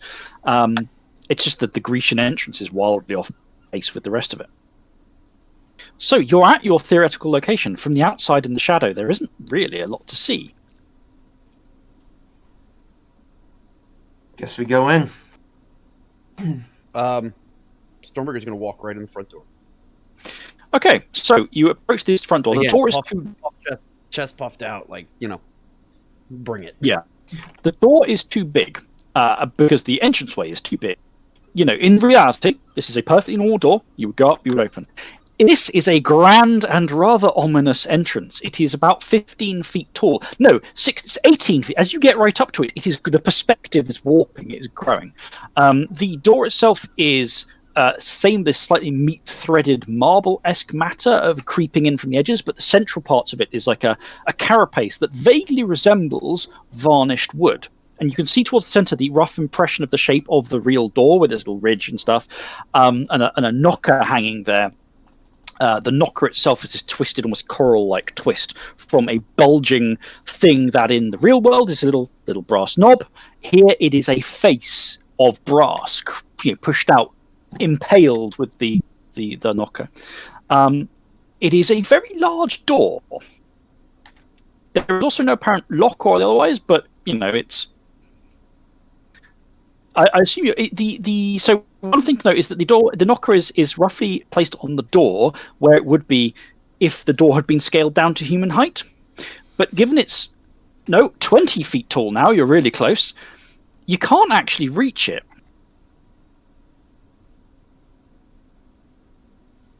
Jump. Even in a larger form, we can't reach it.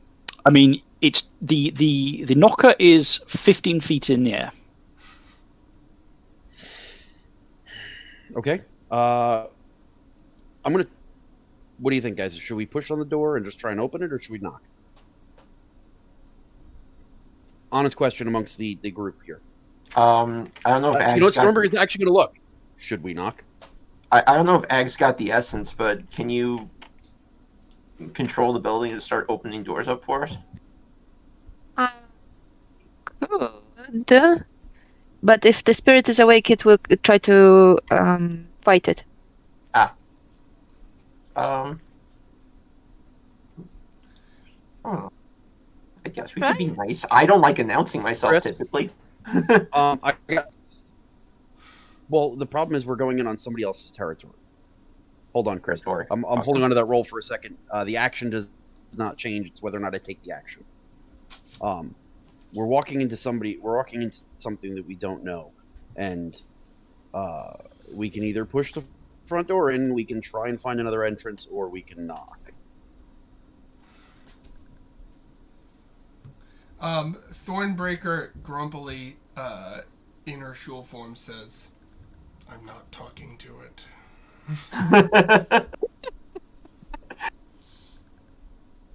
I'm going to look at Harmonious Flame because she's usually the one who has the whole "let's talk first" attitude.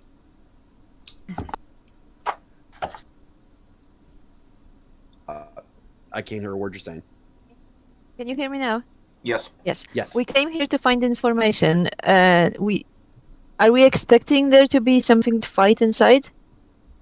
Always. This is I the guess shadow. this is the shadow. There's something to deal with inside. Whether it's a fight or not has yet to be seen.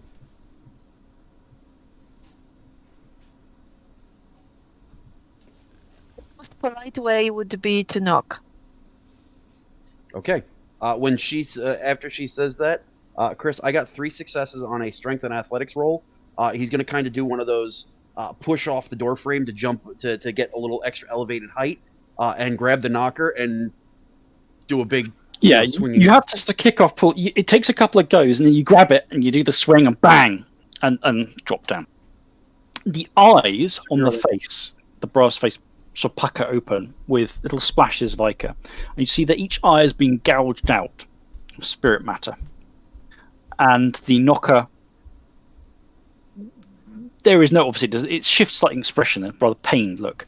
The voice, when it comes, does not come from the knocker. It simply emanates from the door's matter in general. And it says, in a voice that is strangely like almost like liquidy. It's something odd, almost maybe too much oil on a hinge, I don't know. And it says, "Who are you?" It sounds pained. Guys, just real quick. We did name the pack the Oncoming Storm, right? Yes. Yes. Okay. Yeah. I'm going to look up at the knocker. Now it doesn't. Its eyes are gouged out, right? So it really can't see. Assumedly, yeah. If that's what it's using to see, it can't. Right. We're assuming it's using gouged out eyes. I'm going to look at it and say, I am Stormbringer, leader of the war band of the oncoming storm. We wish to gain entry into the abbey.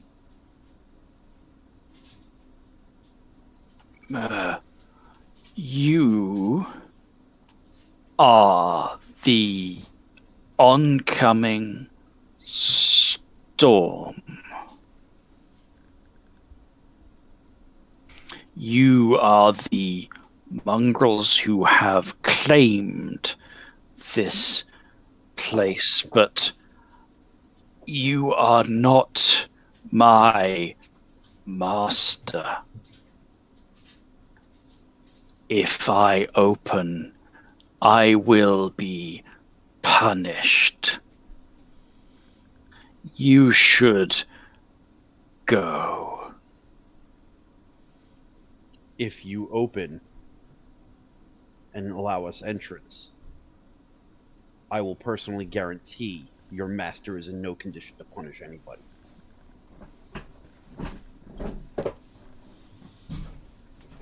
You... I'd say to the spirit, you look hurt. Are you mongrel offering Gathra? Are you seeking a pact?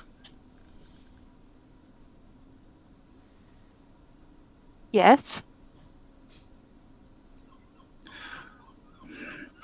Your offering is to destroy or to defeat my master? Is your master the guilty earth?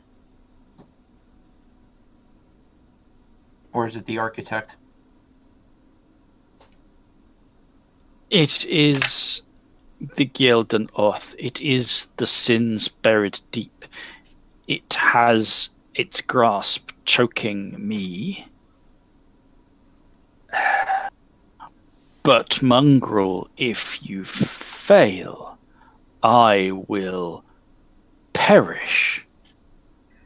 We'd probably perish too. So. This is no comfort. All right, hold on. To me. So Thornbreaker is going to Redeem yourself, Thornbreaker. Redeem yourself. Use Voice of Glory. Okay, that drops me down point of essence. And I am going to try to exude confidence in saying we will not fail. What kind of a roll is that? Presence and Persuasion. Persuasion, okay. 7. I'll spend a point of willpower also. 10. Okay.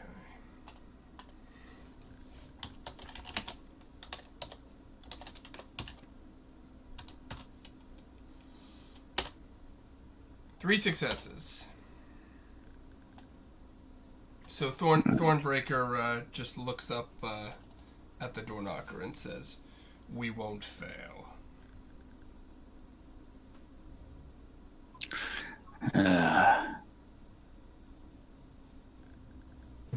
I find your words hard to trust.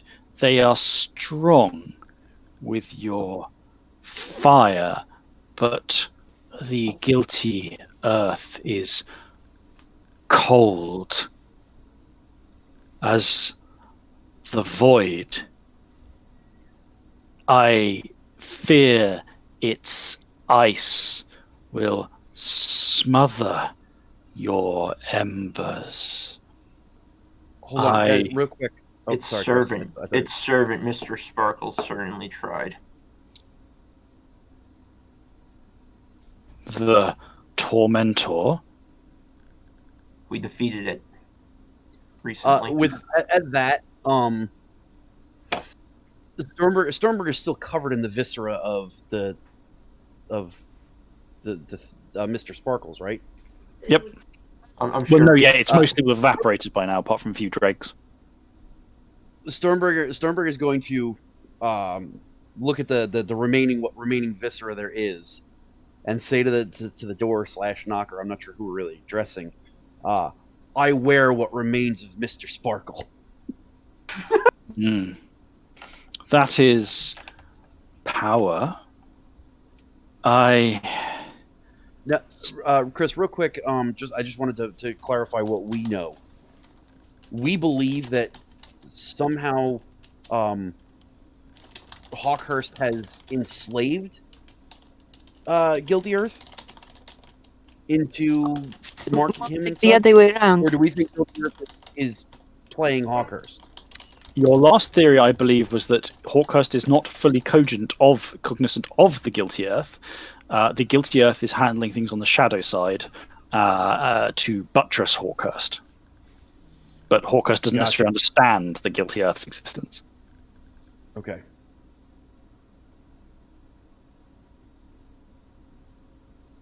Okay, sorry, go ahead.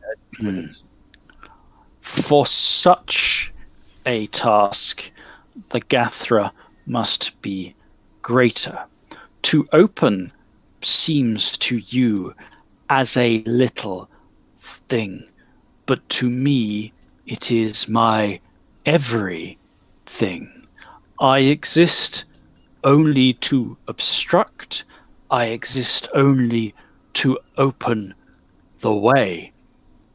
I need more. I am hurt.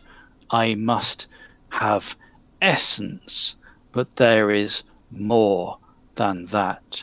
I will open for you and show you to the place you seek if you promise to defeat the sins buried deep, if you feed me now, and if you promise one more thing. The mirror of me in the flesh, the thing I reflect, I am not it. It is not me, but we are intertwined. I have been... Smash it. Promise to smash the door. Why? Because then it will be replaced anew. And to free myself from this, I must be free from that. There will be a new door, one that has not made me this. I hate my reflection because it has made me wrong. Chris, in the real world, right? Is this like a rundown old abbey? No, it's an office building. It looks like it does in the spiritual world, but obviously smaller. There's no physical. The abbey has long since been built over. That's why you're here.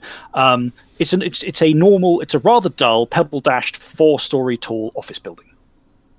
So there's some Grecian stuff around the real door, but it's much smaller than it is in the shadow.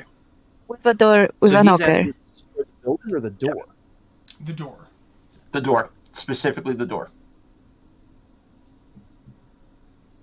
Of the office building. Correct. Correct. He wants you to trash the door, so it has to be replaced. He wants us to commit some light vandalism. I'm there for it. I'm signed up. Yeah, you two should be. I'll throw a brick. Yeah, I'll yeah. throw a brick and a bag of flaming dog poop through one of Hawkhurst's windows. I'll do I'm that okay just with this. because I want to do it. We don't even have to make that part of the deal. You guys are destroyers. Two of us are destroyers. We're gonna Yeah. tear this This thing is down. Yeah. right up your alley. We will pull what was it? What were the two? We're gonna go ooze full office cream- space on this door. It's gonna be good. There's gonna be a montage. The spirit No, Dan, shivers and Hey, says, you remember the scene from Secret of the Ooze where the two creatures are beating each other over the head with the pipes? That's gonna be Thornbreaker and Stormbringer. We're just gonna smash each other over the head with the doors, dude. No. the spirit says, Go on. then you must promise, you must pledge, you must give your pact bond to this, so that we know we will know. I will know if it is done or not, but I must have your pledge. I can do the So- binding oath. So just to be You clear, can, yeah. Is he's that what it asking wants? for essence now. Yep. We have to kill the things within. No, the You guilty have earth. to defeat guilty earth. Kill guilty earth. Which we're going to do anyway. Well, to kill Why not guilty doing earth, anyway? we're gonna have to call a sacred hunt on it. It's the only way we're gonna pull that one off. Right. Sure, but we are going to do it anyway, right? Again, Right. I'm there for it. We're good. You I'm haven't all asked for me to it. do anything I don't No, want to do. I'm just clarifying that I understand that the rules of the deal here. We have to pay it some essence. We have to kill guilty earth or destroy guilty earth, discorporate it, or like eat it. Nope. Destroy- Basically, it wants the guilty earth taken out as a factor so that it can not get fucked when its boss goes, "You let those We have werewolves to through the front door," So we have to consume guilty earth. or destroy, or drive off, or just make it no longer a threat to the door. Basically, I want to consume guilty earth. I don't like guilty earth. Yeah. Guilty earth has been powering this asshole Hawkers for too long. I know we're not supposed to do that often, but this is one of those things. The rules Guilty are Earth and Hawkhurst it costs too much damage to this territory to be allowed to move on and do this somewhere else. All right, let's. We're all in agreement to that. Yes. And then the last thing is we have to destroy the door and the reel. Yep. Yeah. So it's a Done. 3-part deal. Yep. it is very angry at its physical reflection for some reason. It seems to think replacing somebody the else- door will free it. Okay, if somebody else can pay it the essence, because I have enough to go into the fight with Guilty Earth, and that's about it. At this point, I'm sitting on I a think good we old. should call the Sacred Hunt and include this oath as part of that Sacred Hunt. But if I'm gonna do the binding oath, I think I will need some essence for that. It doesn't need you to do the binding oath. Oh, it doesn't will need it, know- okay. Obviously, basically, if you haven't done it in a while, it'll be like it'll tell other spirits that you didn't do what you said Right. you do. Make a pinky promise. Right. That's where we're at. Right. So let's call this Sacred Hunt, I got bitches. four essence. What was that? But That's the right, you're others- cutting out. I got 4 essence. Same. I have 4 as well. I have 2. Okay, yeah, you're gonna need that. How much? Right. How much is it asking for out of character, Chris? It is asking for 2 essence. I'll give it 1. Give it another. Okay. I guess Johnny could use his for doing some chaos. You move forward to give it the essence. The lower part of the door shivers and splinters slightly, which prick at your skin, and from the blood it draws the essence. So it takes a point of essence from each of you, and then with a creak, the door removes itself from your passage. I think now it's time to take our bio break, our little brief 5-minute break, mid show break, and then we'll be back. First, the pack enter the Chiselo building and whatever the door has been concealing from them within. So we'll see you again shortly once we've had a quick drink. Yes. As we step away, we're gonna run some title cards so that you guys can see some of the other Onyx Path games that are running. Just to give you guys a heads up, I broke the thing again, so it's going to loop and show you the different title cards, but the background music will only play once and then not. I will have that fixed for next week, but as for this week, I did the thing again. So we'll be back in a few minutes, take a look at some of the other offerings, and we'll see you guys soon.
All right, and we are back. Thank you for bearing with us.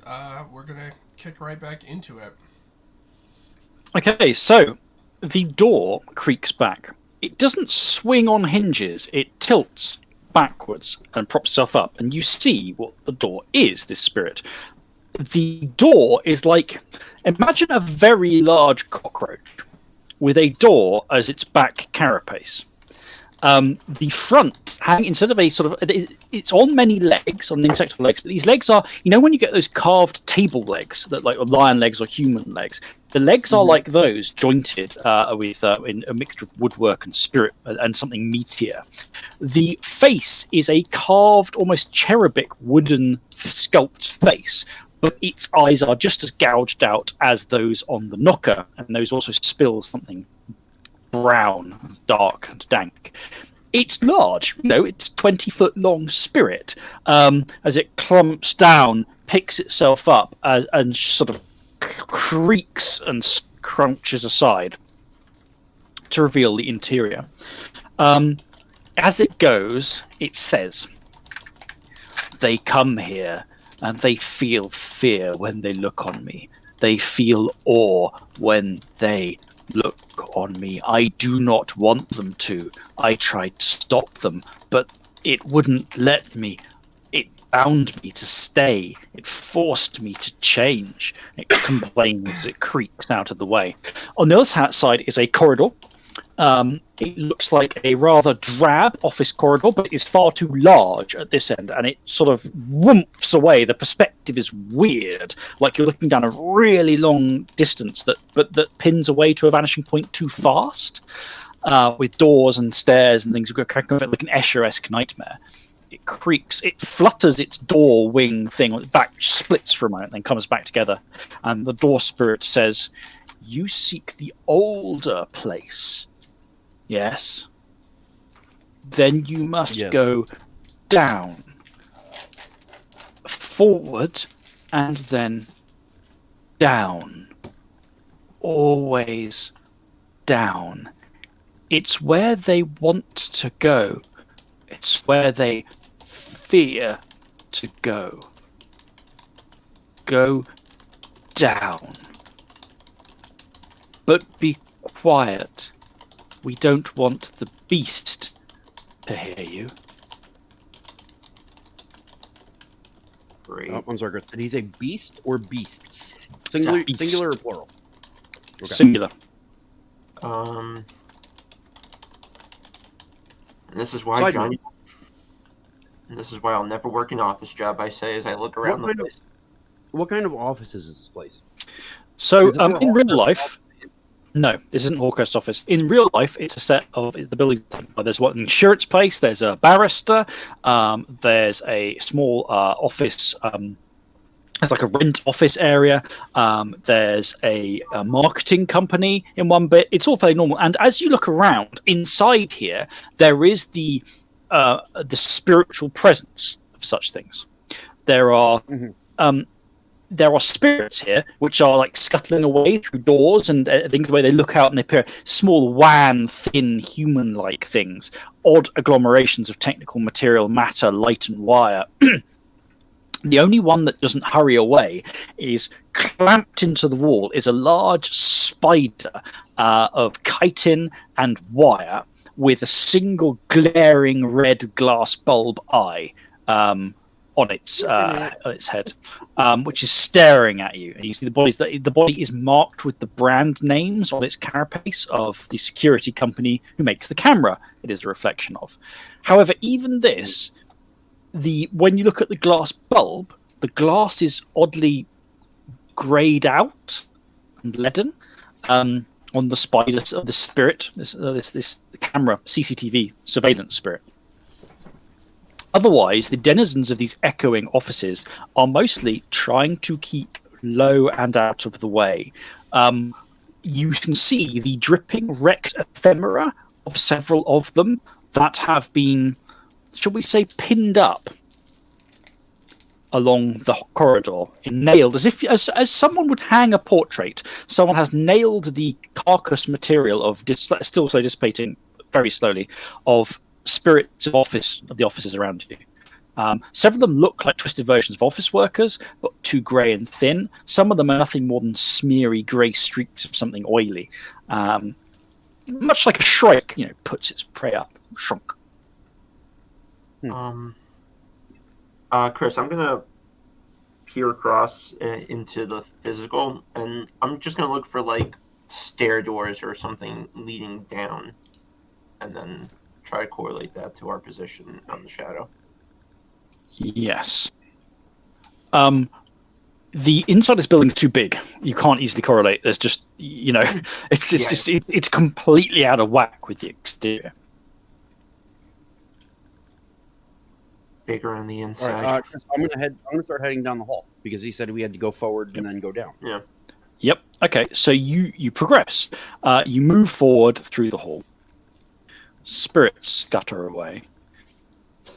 The building makes a distant grinding, groaning shape, and the whole corridor shivers slightly, pulsating. The walls rippling slightly. You make your way through. As you are part way down by this corridor, and what you find as you step forward, so this thing is too big. Not only is it's getting smaller as you go further in. It's not just scaling down. The whole perspective is fucked.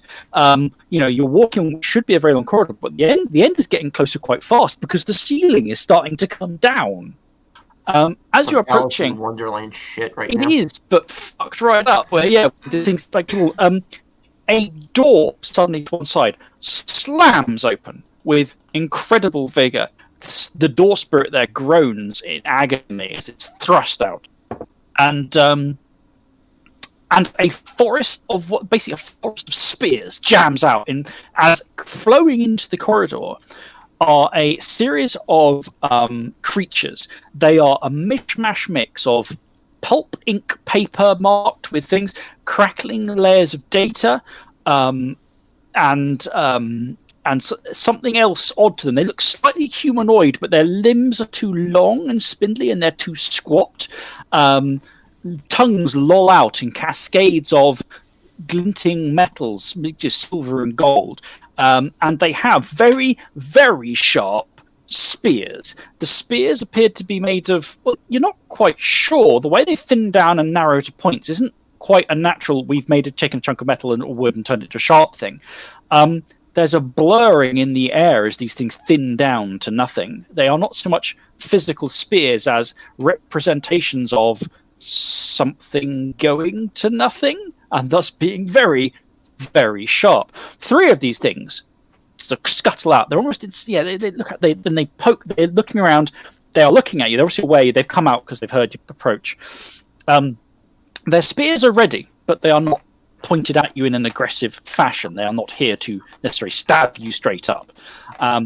One of them slams its spear into the door that has just opened, that they came through, pinning the door spirit to the wall, ran it through so it can't close as it screeches, and the door is thrashing and trying to close again as the spirit keeps it pinned. And the other 2, one of them at the front jabs a pointing sharp finger at you, which drips with ink, and says with a too fast a rattling voice, "What you want? Who are you there? What are you here? What are you here for?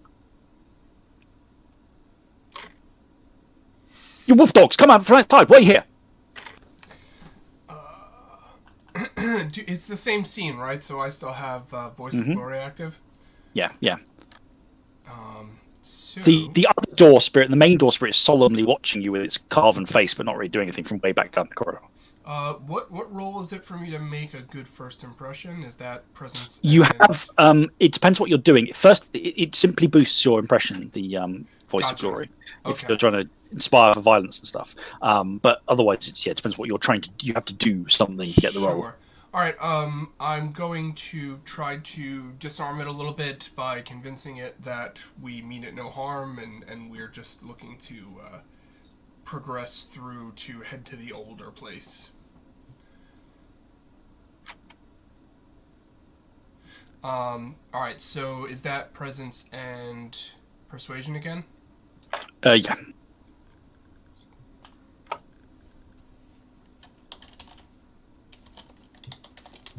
Oh.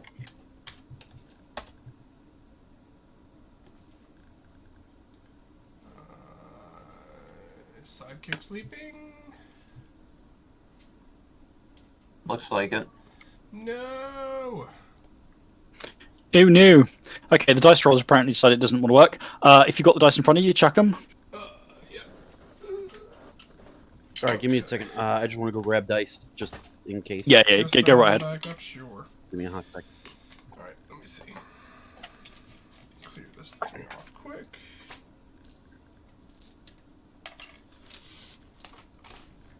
Also, give me a chance to go take care of my dishes. Major vampire dice, guys. I feel mages deal with spirits more than vampires. Alright, mage dice Mage. it is.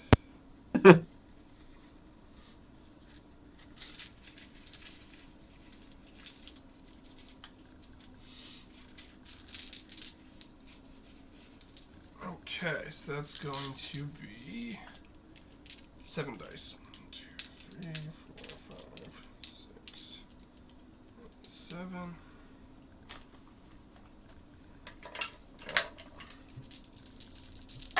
Don't fail us, mage dice. Woo! That is so far 3 successes with 2 exploding. 3 successes. Aw. Okay, so you go and you're like, whoa, chill, you know. Makers. Be cool! Be cool! Go grab my dice as well. I'll be right back. Okay, you go forward in your be cool, chill dudes. There is no reason for us cool folks to stab one another, whatever it is you're saying. We have a return of Storm Morale. I'll just wait a little bit so the others here, so they don't have to, so they know what's going on, basically. So we don't have to wad back to them. Yeah. There is no, this is a success. The result will be good for you, but let's wait till give Ag a second as well to return. I'm back, sorry. All right. I have returned. Yeah, just waiting for Ag because she's also grabbing dice. Return, brothers! I know, I was teasing, making a joke. Yeah. Okay. Bad So, joke. I opened the wrong window in front of me. Sorry. Yeah, I can see everyone again. Sorry, clicked the wrong thing. Computer decided it didn't like me. The front man of this trio, well, his buddy to one side keeping a door pinned, the other one looking wary, also looking around in frantic, sort of switchy movements, looks at you like you've just spoken in gibberish, and then gets his hand, grabs a bit of the metallic things, these bits of machinery and stuff in them, and cranks. There's a clank, clank, clank, clank, clank, and then speaks again. And now he is speaking at something more akin to a comprehensible speed for you. He goes, "You're werewolves. You're dogs. What are you doing here? Why are you here? This isn't dog territory. This is our This is our territory." He's just pointing at through the doorway they've just come from. So don't go in there.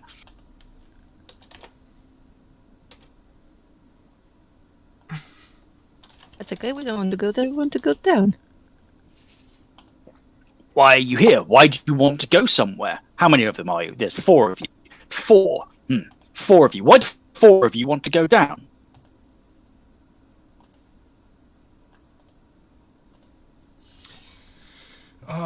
We're looking for data. He looks at you, tilts his head sideways. What he said. On what?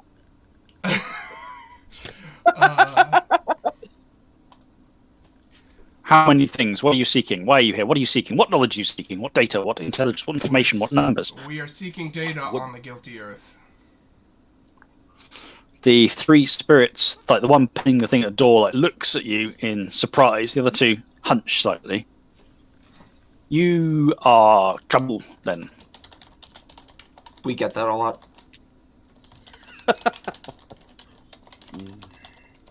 You are not welcome. Yeah. Okay. You are not welcome. You shouldn't be here. You will bring trouble. Trouble from what? Everything. All things. The earth. The sins. You shouldn't be here. The door shouldn't have let you pass. No, The it's door fine. let us. Oh, go ahead, Aggie. It's fine. We should be here. I'm an architect and I need to examine this site. Sorry, I'm an archaeologist and I need to examine this site. The spirit looks confused rather than anything else. See, you're a time carrier. You're a time vulture. Time vultures are not welcome here. Not now. You shouldn't be here. You will bring us trouble. You will cause chaos. It is not safe to be here. We are seeking data. Are you gatherers of data or not? We are artisans. We take and we turn and we change. We are the number crunchers. Then I want you to crunch some numbers. What are the odds of your survival if we wake up the beast?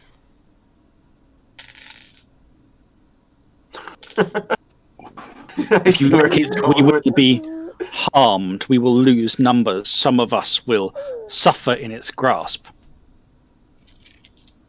We will recover, but it will be pain and loss. Two values that we do not like. So perhaps we should just go on our merry ways and avoid waking the beast. It's just math. Can I make an expression? Intimidation? No. There's a way to make a roll where you're making a logical argument. So these are logical things. It is. I have it written down. Trying to sway someone using a rational argument is an intelligence and expression roll. Yep. Okay. Make one of those. Minus their resolve or whatever their equivalent is, their resistance stat. So what is their resistance? Is there a minus to it? Yeah. It's minus that's basically their 4. armor. Minus 4. Okay. Expression is 2. 2 is 4, and because it's an expression roll, I get to add my voice of glory. Don't you get 9 again on this? Yeah, I do. You said it's minus 4? So I'll spend a point of willpower. That's 6, but I have 9 again.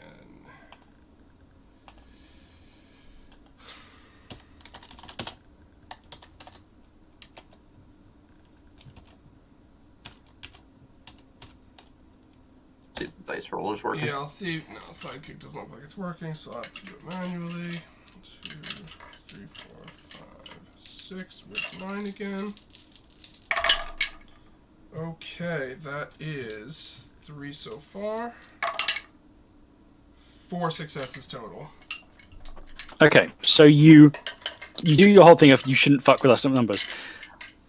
With once it's pondered it for a moment, and it's like clattering around, and the bits of its skin rewrite themselves in new patterns of ink, word, and number.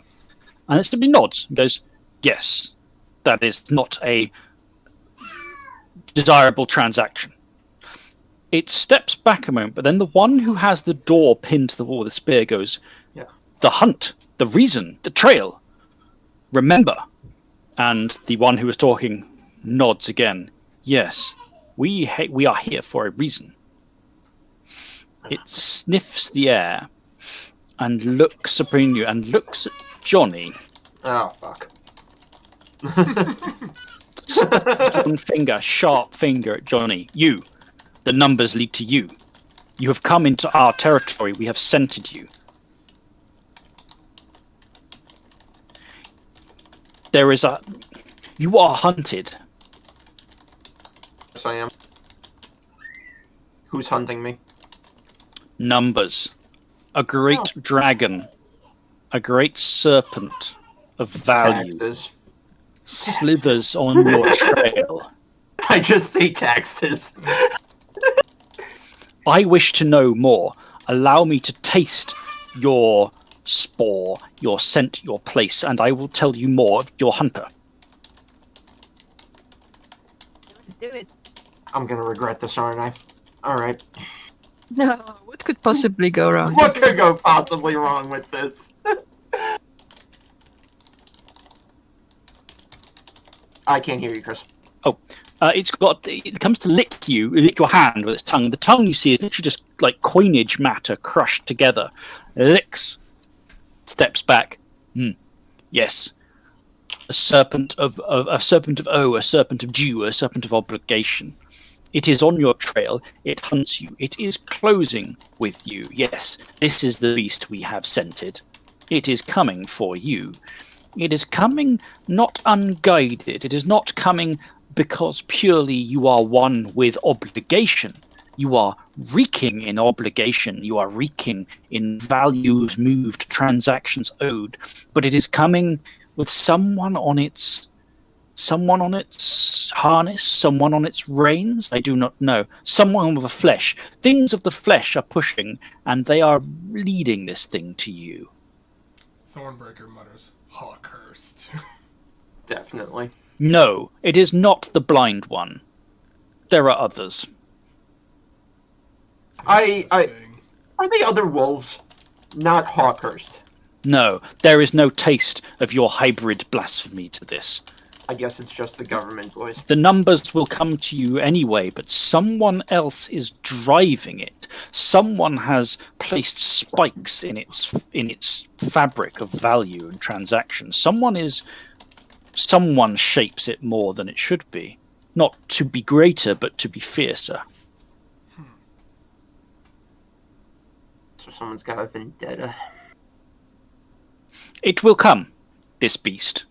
It will come to this place, and will try to bury you beneath its value, to transact from you more than you are worth. All that you are worth. Everything. Taxes. It's definitely or I'm going to get sued for something. Watch. When it comes, watch not simply for the serpent, but for whoever it is that guides it. Somebody's after your property. The beasts of transaction come and go. They hunt and are hunted. This is as it should be. They change and move things in equilibrium from this to that. This is as it should be. But there is an unnatural touch. There is a scent more to this hunt. Something else dabbles that is not pure numbers. Now go as one of you says, there is no transactional value in the beast awakening and taking a toll from us. Thornbreaker makes his way through the passage. The number crunchers retreat, the last one unpinning the door and pulling back before the door slams shut behind them, and you're left alone in the corridor once more. Side note, guys, do you think you could cure Jonathan Dunstan and them trying to take the? He said house they from us? didn't. No, have I asked if there were other the pure, if hybrids. it was pure doing it, and he said whoever's guiding it is not a werewolf, basically. Okay. So it's somebody maybe we know or maybe we don't know. We'll find out. So, onwards ahead of you, the corridor continues on and gets smaller and smaller and smaller. Progressing down it, you feel, obviously, on the one hand, this is a problem because you are no longer going to stand up straight, but there is something else here you can sense. The pressure, the claustrophobic sense of compaction, is more than just the architecture. Progressing here, in the essence fizzing in the air, in the substrate of the shadow, you feel like there's a tightness wrapping around your chest, something churning in your guts. Whatever path this is you are following has imprinted into the shadow, perhaps from fleshly presence, perhaps otherwise, as something that is compact. It is more than just a change in size. The perspective, whatever people are experiencing when they go through here, is not good, and it is affecting the shadow as well. That's what a heart attack feels like as we're going down. Yes, or perhaps a panic attack. The ceiling continues to come down towards you, the floor rising up to meet the ceiling. Is there anything specific in the flesh side in this particular point? In the flesh side, you're walking down the corridor, which appears to go to one of the main stairwells. It has passed. Oh, the place with the number crunchers is some sort of accountants you just passed. The local feral tribe of number spirits have scented Johnny as you passed and came out to see what was up. Without being reckless or noisy, Thornbreaker picks up the pace a little bit, looking to make it through this narrowing passageway quicker rather than slower. Yeah.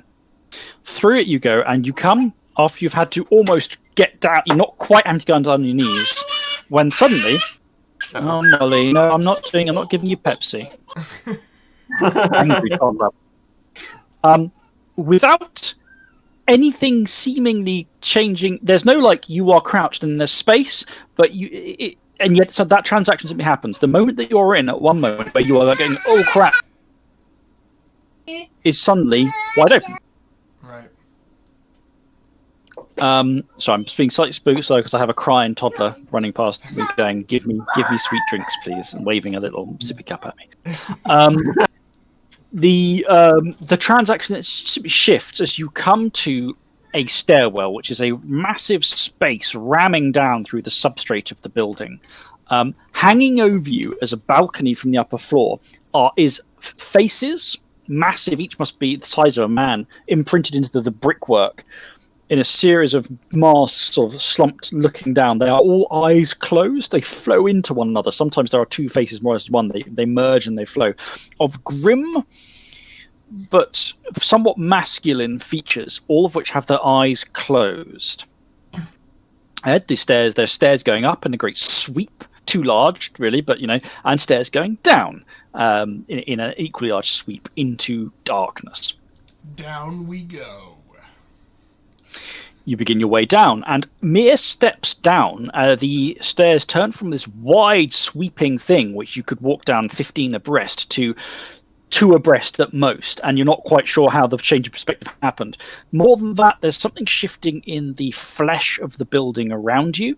It has become a mixture of brickwork, concrete, plaster, backforth, and older stone, much older stone, jagging out like almost sharp, broken chunks of tooth.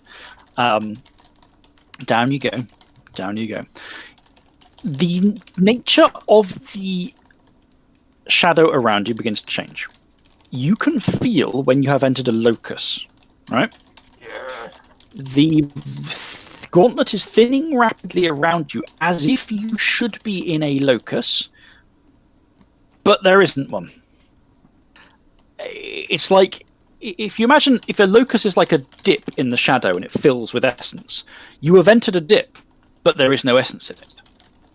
It feels like there should be a locus, but it is simply not there.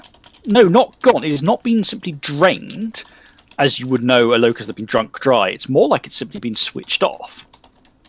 You progress down into darkness, and rapidly there are lights above you, these bulbous, cancerous lumps coming out the ceiling, and like everywhere else, the glow that's coming through is almost nothing, because there is light inside, but the glass has turned to something leaden and metallic. It lets almost no light through. And the shadows are growing thicker and darker around you. Now, this isn't a massive problem, because you're werewolves. You don't need to be able to see to navigate. In fact, if anything, it makes the darkness more informative. The darkness is growing deeper here, unnaturally so. And it is not merely the shadow matter of night or normal darkness. It is a complete absence of the shadow presence of almost light and darkness. It's something is sucked away that whole substrate of perception. The stairs open sharply. You think you are, in fact, looking across into the shadow briefly, there you are entering some sort of basement level, not into the flesh, you're entering some sort of normal basement level. In the shadow, you are in a room, again, the darkness is so absolute that you can see literally nothing, except for where there is, at the center, some light, and the light cannot illuminate the rest of the stuff, only illuminates something at the center. Nevertheless, with your senses, you are aware that you are no longer somewhere with a roof. Despite the fact you went under this building, there is nothing above you. There are what might be wrecked masonry walls stretching away around you. You have that vague sense, but again, you can't see to be sure. The wind is so thin and cold as to be, to really leave you feeling short of breath. At the center ahead of you of this dark space is light, some of which appears to be entirely natural, real flesh light rather than shadow light, which is an odd thing to see in the shadow because of, well, as you'll see in a moment. There is a hole in the gauntlet here. You can see at the center the odd warping of perspective through into a small amount of the physical world bleeding through. Rammed through that hole on shadow and flesh is a pillar, a structure of something concrete and metal that is going through from the flesh side into the shadow side. It is rigged up with, there's wiring stuff coming through, what looks like some sort of mechanical framework. Sorry, I'm being menaced by a toddler who is trying to spill my tea. No, Molly, no! Sorry about that. She called on me inside trying to tip my tea mug over. Oh, no. This pillar looks nothing so much like a fairly mundane chunk of a construction in the building. It's rigged up with machinery. It appears to have imagine a lift, right? If you take away the stuff around it, and the lift is a cage. So you've got a frame with this cage in it, with a load of machinery that presumably typically lower it through into the real world, back and forth between the real world and the shadow.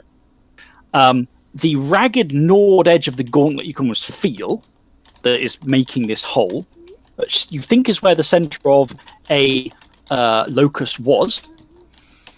There is someone in the cage, and underfoot, as you are moving here, the ground is shivering and moaning and now feels wet and fleshy.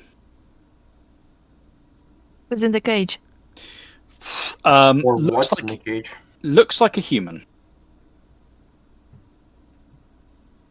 Can we smell if it's a human, or is it too fleshy and... Yeah, actually, perception checks is a good idea. Is it awake or no? From this distance, not too sure, but the perception checks may reveal some more information. It would appear that Sidekick has woken up again, so we can use that. Woohoo! Alright. Now I want to use my dice because I took them out. Yeah, gone to all that effort. Oh, let's see if it works. Chris, it's Plus 3 it's in up the to you. Are we show. allowed to use our Yeah, dice? Yes. Yeah, I'm in your shul for this. Wow! I went to Alright, them out and they okay. feel so good that I want to use them. Oh my god! Okay, so Harmonious Flame has just rolled 9 successes for a perception check. Jeez. Holy Chris, shit. I got 5. Okay, well that's also good. I got nothing. Okay, Same. Good dice. Good dice. No, So- I'm not downgrading this. Johnny and Thornbreaker, the weirdness of this place is unpleasant. The smell that is now rising, now you open up your senses.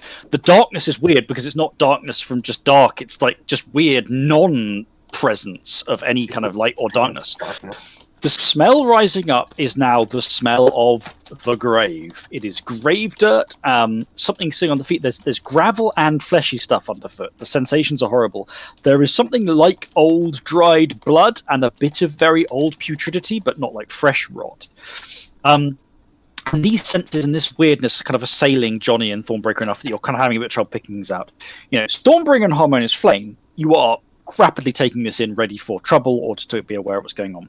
You are walking over a mat of twisted, half-buried bodies. Looks like they've been buried under gravel. This is the shadow, so they're probably not real. But they are occasionally shifting and moaning. There are no walls and ceiling to this place. There are walls around the road, the steps down. You're not quite sure how it goes from walls to no walls, but it does. You are in a pocket of something that is it's a bit unglued from the regular shadow. Something is going very weird here. What this probably is because it was once a locus, but whatever someone's done ahead is really fucked with it. The person in the cage you can smell is human. They are probably male. They are probably awake, given the amount of chemicals sloshing around in their blood. They are scared. They are very, very frightened. They've been in there long enough that they've, not to put too much on it, wet themselves. But they haven't been in there so long that they've started to get that really horrible stale smell of someone who's been in a cell for too long. Smelling from the scent of the grease and the oil from the machinery and the scent of plastic, you think this machine was probably last active. They've been in here sometime, probably in the last 12 hours. That they've been dunked in here. Middle-aged, probably not great condition from the scent you're getting, but but they are definitely alive and they're definitely human. The other thing you notice now is that, in fact, two other things. Yeah, so with these notices. So, sad as a sad toddler. Number one. Moving in, they're hard to spot in the darkness. There are a number of spirits. You only now can see them where the natural light at the center is bleeding in. You can see the Uza masks from a number of fear spirits that are gathered here. They were all looking in at the person in the cage. They have all now turned to look at you. Look at the incoming pack. As well as that, you see something odd. When you start looking up, there is no ceiling, but at the same time, there's no light. The perception gets pretty fucky. But essentially, the constructed pillar from the flesh at some point has merged with something in the shadow. This pillar rises up into a non-sky. In fact, the sky above you, which shouldn't even be there, is very distinctly completely empty of any illumination. But you're pretty sure it's meant to be a shadow version of the sky, so that's kind of weird. And there is something ominous. If you look, there is this pillar goes up, and there's something ominous shaped at the top. But again, in what little light is bleeding through from the flesh, you can barely see it. It seems to crest the shadow pillar with a shape or a symbol, but you just can't really make it out. What there isn't here, there is no big spirit of guilt, no spirit noble. But there is a taste of something in the air. Something very powerful spiritually moves through here, not irregularly, but it isn't here now. There is the scent of Hawkhurst coming through on the machinery, not fresh, but definitely there, as well as several other humans. Not humans, people obviously come through the other side. And the other thing you can very lingeringly smell with 9 successes, the frayed gauntlet here, the flame gust chewed it out. Knew it. Her scent is almost gone. It is not fresh. She did this at least months ago, but there's just something here still in the air. Flame. The Bashilu. The old rat Bashilu, the grandma. Is the one that we fought Maul. Yeah. Yes, her minion. I got the chainsaw in the ass fighting her. Got it. I feel a bit better that we fought her. Yeah, Johnny definitely wants. Well, if you inform me that Flame guessed that this Johnny's going to be like, killer. Chris, now just Ag picks up that flame gas smell. No, she with 9, not you. You get everything else. Sorry, older daughter's trying to distract younger daughter away. Hence why there's someone capering in the background. So the spirits have all turned and they're not moving towards you. They're almost fanning out slightly moving away from the center a little bit. The human you can now hear is like ragged breath of not quite sobbing or whimpering, but just like someone who is in a low level of but is subsided into it because they've been here a while. They don't appear to have noticed that anyone has entered this space, this non-space, really. Visible. Ag, I can't hear you. Yeah. Question. So, if we drag this human into the shadow, can we push him out through a locus? Not normally, no. But there isn't a locus here anyway. There's literally a hole through to the flesh. He's in the shadow. Yeah, he's been shunted through. They've built a lift that runs from the flesh into the shadow because there's just a hole, so they just move him through. Oh, wow. You're cutting out, Egg. You're cutting out again, yeah. To destroy this place.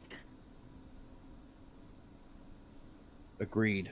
Look, can you see what they are doing? I point at all the spirits. Look, they are here feeding off this guy's fear. They made a hole. But Flamecast made a hole in the content. They can still smell her on it. And they dragged this human on this contraption here for these spirits to feed on. Chris, I'm gonna give a closer look at the human. It's not that sniveling little servant dude, is it? No, it's not someone you've seen before. Looking closer, padding a bit closer, it looks like a guy, maybe mid-30s, maybe early 40s, not in the best shape, wearing office clothes, except he looks like he's been through a bit of a shitty time. He has some very minor scrapes and bruises on him, like looking at his arm, it looks like someone has grabbed him very hard by the arm at one point, enough to slightly break the skin. Perhaps with Dalu claws, but he's not otherwise hurt, nor does he look like he's been in a struggle. Okay. But he's terrified. Well, he is now. He's been left in the shadow for hours. He is now. Okay. How many spirits did we see off? I don't recall if you gave Maybe half a dozen fair spirits. They don't look very powerful. They are roughly humanoid-shaped, inky wraiths of darkness with these lamplight eyes, but from spilling out from behind the Uzo mask imprinted on each. And where each one is imprinted, there's ichor dribbling down. Yes, you're not glowing so intently, but you are still purity flared. Okay. So as part of purity, like maintaining the spirit stays on the spirit, and the real stays on the real is definitely like part of that. That is a angle on. That is one element. I'm just wondering if this and the fact that he just flared his purity and this whole, I am father, I am the son of Winter Wolf, and this, this does not continue under my watch. Is this the kind of thing where he's just where it would almost lead him to give into the destroyer again and destroy these fear spirits and destroy this place of wrongness? Only in that, the pure flaring is a challenge for other people rather than for yourself, and if they challenge you, you are strengthened in it. So, if this place presented you with temptation to do other stuff that is not pure or try to drive you to disgrace, then you would be empowered by it. But it will not inherently make you flip out and murder everybody. Gotcha. Okay. Johnny's pissed that Locust got the file. Especially by a Bechalou. Okay, Chris, what do we do with the human? Do we release him and let him go in the flesh? He'll be all alone there. The problem is I think the way you described this lift to me, at least, he has to go back up to get shunted back into down. He's at the top of the shaft, so basically there's a pillar coming in through the flesh. It's all a bit physics is a bit wonky, but he's part way up it. The pillar continues up and stops being fleshly construction, melds with like a shadow pillar above, but that's above where he is, and he couldn't physically go higher. Oh, he can't go higher. Okay. No, you're going to go down. So the only way down brings him back to the real world? Yeah. Yes. And how high up is he? It's hard he's at your level in this side. It's hard to tell how much drop there is because you are looking at a Nord hole in the space-time continuum. Okay. So you can't, and the way light is pulsed, you haven't got a good look at how, is he going to come? So if the other end is in one of the rooms in the basement, right? Theoretically, he can't really drop more than about 8-9 feet because the ceiling's going to only go so high. However, you are looking at a hole in the space-time continuum, and it might be more fucky than that. I'm just trying to conceptualize exactly how, what his predicament is, and it's just not making sense in my head. It's not supposed to. It's a shadow thing. I'm just trying to figure out when to shunt him into the physical and out, rather than just free him in the shadow, and now we have a panicky. Is there a way that we can yeet him into the physical? He's there. You tell me. Unclear. Can I make an intelligence and occult roll, Chris? What's your attempt to? What are you trying to get out of it? I'm trying to make sense of this essence arcane machinery of how to yeet him back into the physical. Oh, the machinery is entirely mundane. Right. But he's in the shadow, so I want to use Yes, him. because there's a hole. So they have taken the shadow. They have simply built. If you have the XYZ axis, they've gone along the T axis. They've simply built through the hole into the shadow. There is no barrier between the flesh and the shadow. They've found that alignment and they've slammed a concrete and iron rod through it, basically, and hung we're a on lift the off shadow it. side. You're on the shadow side. With this guy who we want to bring back to the physical. Yes, And we can so see the obvious physical. obvious ways to get him through are turn the lift on so it takes him back down again. Mm-hmm. Open it, chuck him through the hole. You can literally step through to the flesh here in this hole if you want. You could just go straight through. There is nothing stopping you chucking the guy through if you get him out of the cage. Oh, okay. And then we can write it down. Yeah, if you wanted to, you could all cram in the cage and see if you can get it to go down with him. The only thing is there's no obvious machinery controls on this side, so the control system is probably in the flesh. I'm going to Which is peer across down into where the we are. flesh. No, it's on our level, isn't it? The controls. I'm going to peer across. Well, again, this is where it goes to weird fuckery. So you peer across in the shadow, in the physical world. This is a basement. Okay. It is a bit different to what you would expect from a bit. It's not the whole base; it's a section. It's a room you'd have to go into somehow. And the door looks like it's very heavily locked, and the alarms and stuff on it. It looks like a cross between a kind of Freemason meeting room, someone's slightly bondagey S&M dungeon, and an occultist's lab. There is a meeting area in there. There's some stuff hanging on the walls. There are loads of these Uza masks, not the ones not literally spirit ones, but physical, like wooden carved ones, and like hanging robes on pegs. There are especially around the base of the pillar where it comes into the flesh and it simply hits. It's like the ground. If you looked at this in the flesh, you'd be looking at a pillar that doesn't quite reach the ceiling before it simply doesn't. It goes somewhere else, and there's like ring of something around it with its machinery, and there's a control unit there. That itself is very elaborate at the bottom compared to its very workmanlike structure as it comes through.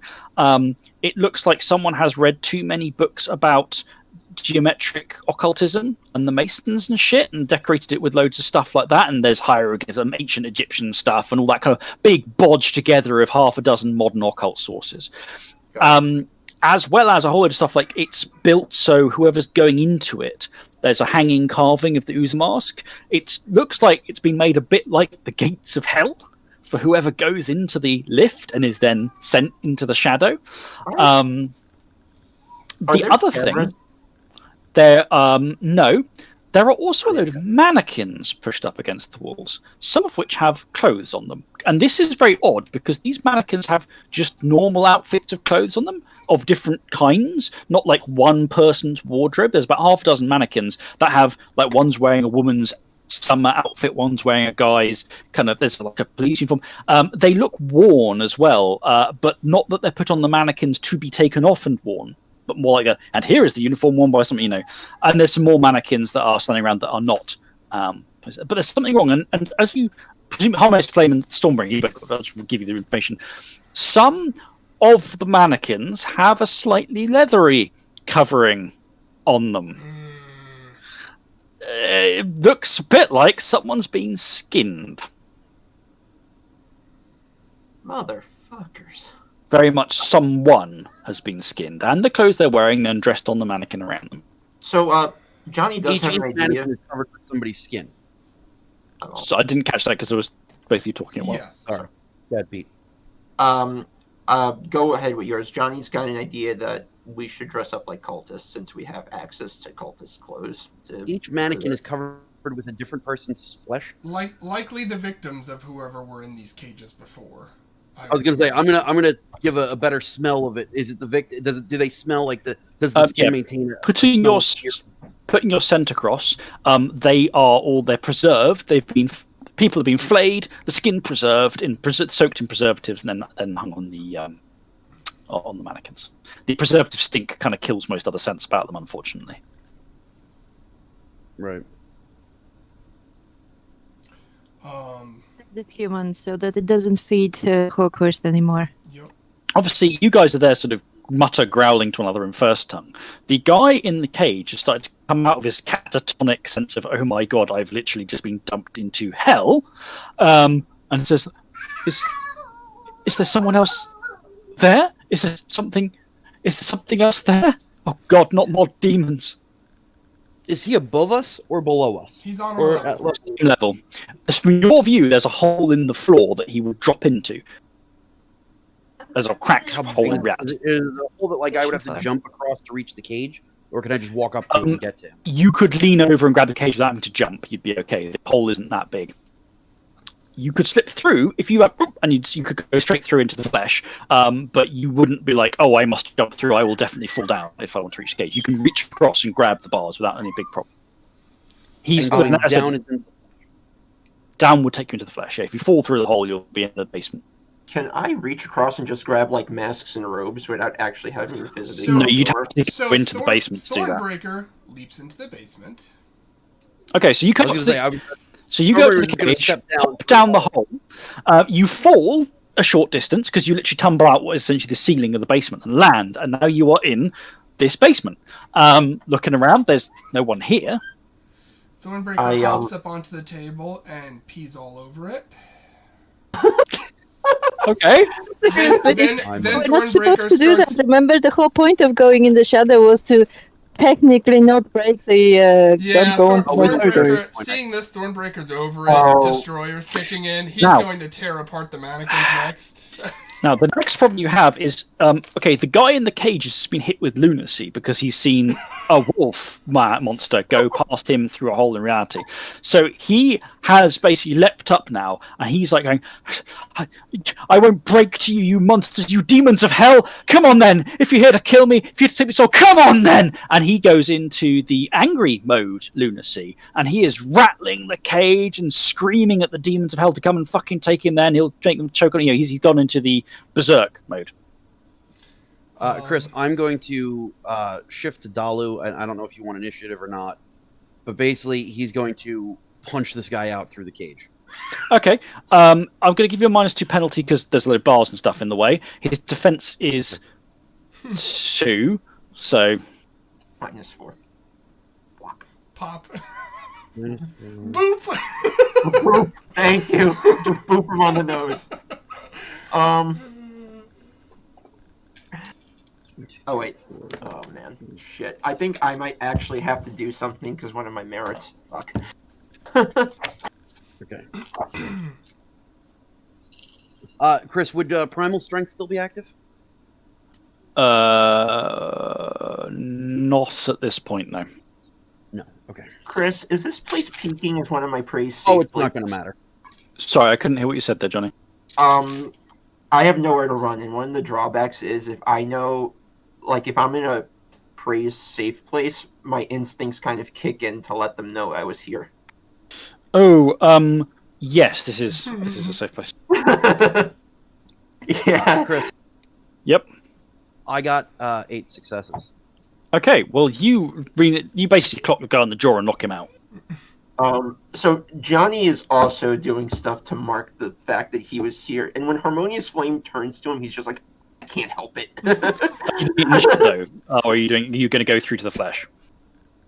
Does either location count as a safe place for him, or is the flesh? The flesh is the one that counts as a safe place. Oh, then I'm in spirit. I'm fine.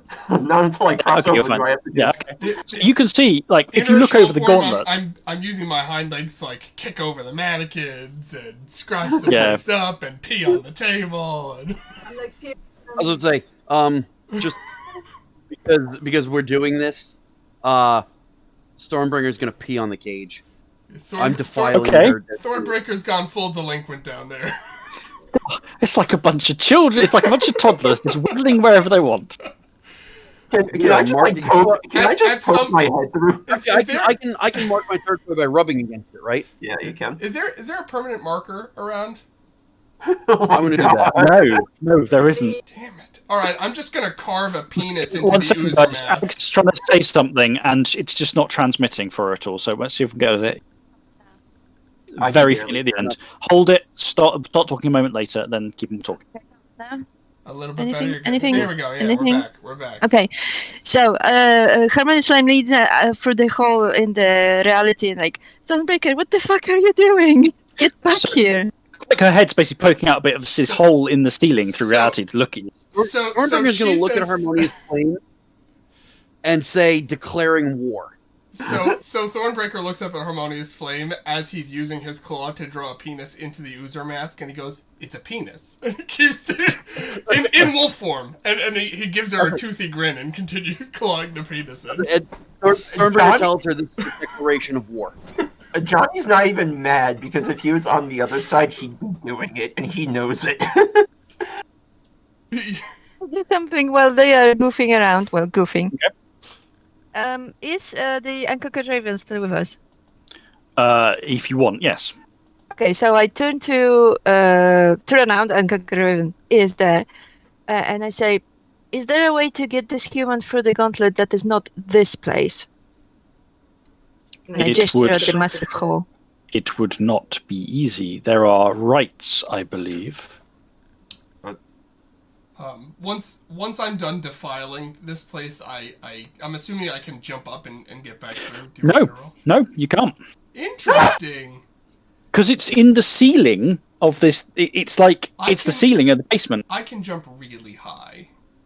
Yeah, but you're also a wolf, and they're not like cats. They can't like just whoop whoop whoop. If you use just some match pursuit, you can. But otherwise, you'll have to get the lift. I could lean down, and he could grab my arm, and I could pull him up. Yes, you could. You could probably do that. He'd have to shift up the dial. You could probably pull him up like that. I was going to say, can we daisy chain each other through the hole? First things first, because I know it's a short trip. Well, no, I'll pull him up first. Wait, I tell Harmonious Do you Flame need me to make an athletics roll? No, I couldn't hear. What was Johnny saying? I was gonna, if Harmonious Flame's head is still poking through reality, I'm gonna tell her to have them grab some masks. No, she'd gone up to chat with the Unconquered Raven. So. Oh, never mind. So you haul Thornbreaker through. You're all back on the shadow again. You have an unconscious human in a cage in the shadow. The fear spirits have, while you were fiddling around, they've gone around the other side and they've started to climb up the pillar. And they've been clambering up in weird ways that, they're slithering up it towards the top where this strange symbol fake shape is. And as you are there piddling around, the spirits start to ululate. It is not a nice noise they make. It is unpleasant. It is warbling and liquid. It is like first tongue, but there is something wrong with it. And they have meshed themselves at the crown of this pillar, some 20 or 30 feet maybe above you, and are transmitting this noise into the empty sky above. Calling daddy. Can I make a stealth roll? For what purpose? Johnny thinks a fight's coming, so he wants to be hidden in case a fight starts. Yeah, up. well, if you want, we'll get to stealth roll if it becomes relevant. Then, as you scurry away, try and hide among the ruined walls, you realise that there's just this.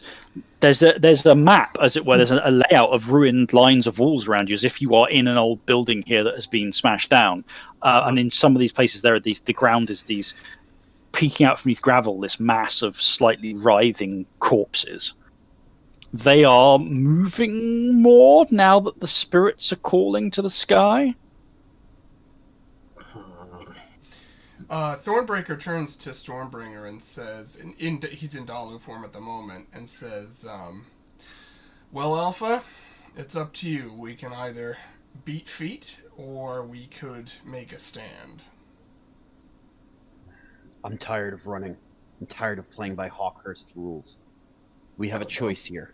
And I think the choice is obvious. We strike first, and we strike hard, and we showed absolutely no mercy. You watch too many movies. This is not the. Do you really want to make a fight on someone else's terms?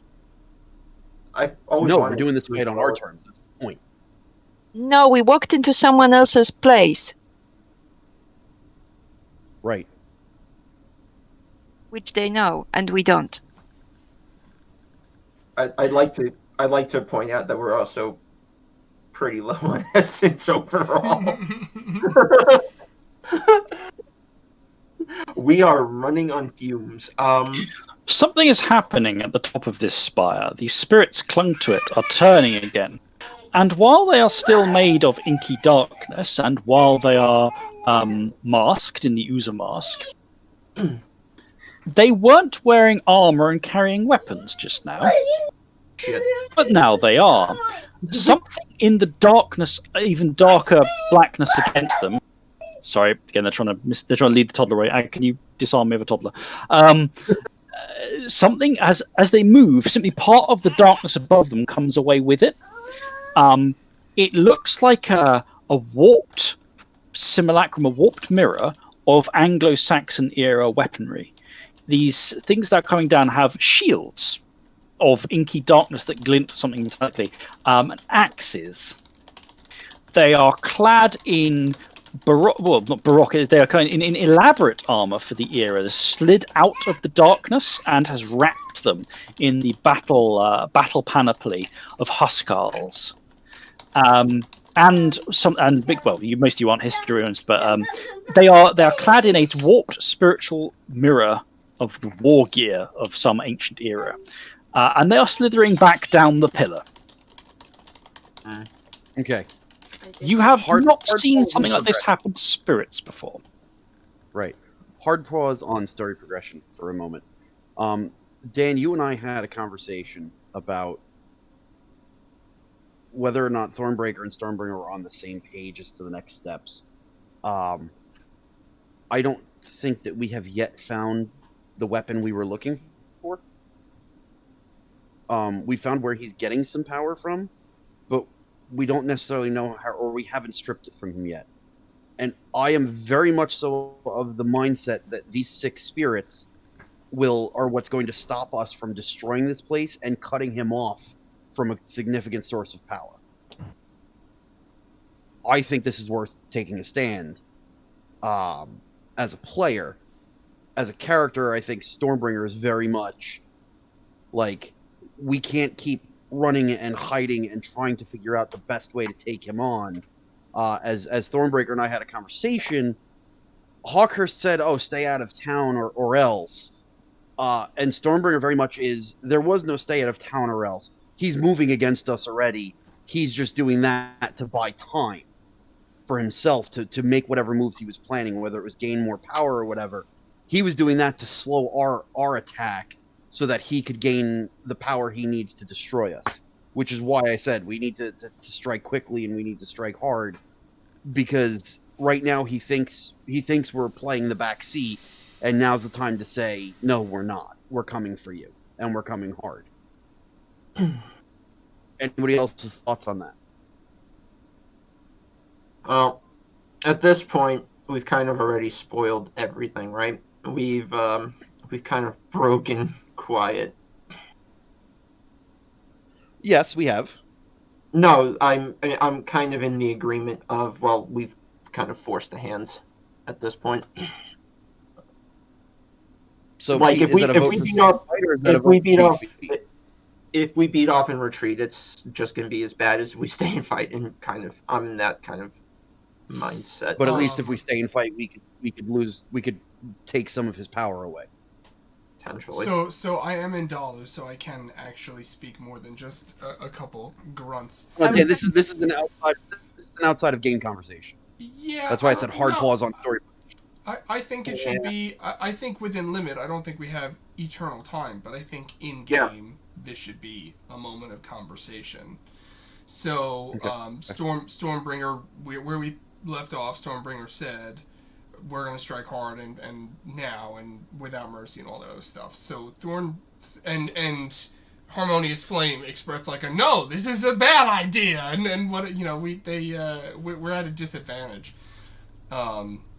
And Thornbreaker's going to turn to Harmonious Flame and say to her, "I think by now you know I've begun to rely on you to temper my more destructive urges.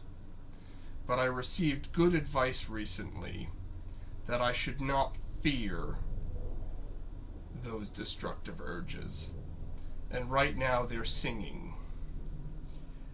I don't know that we'll live through this, but we aren't destined to live forever.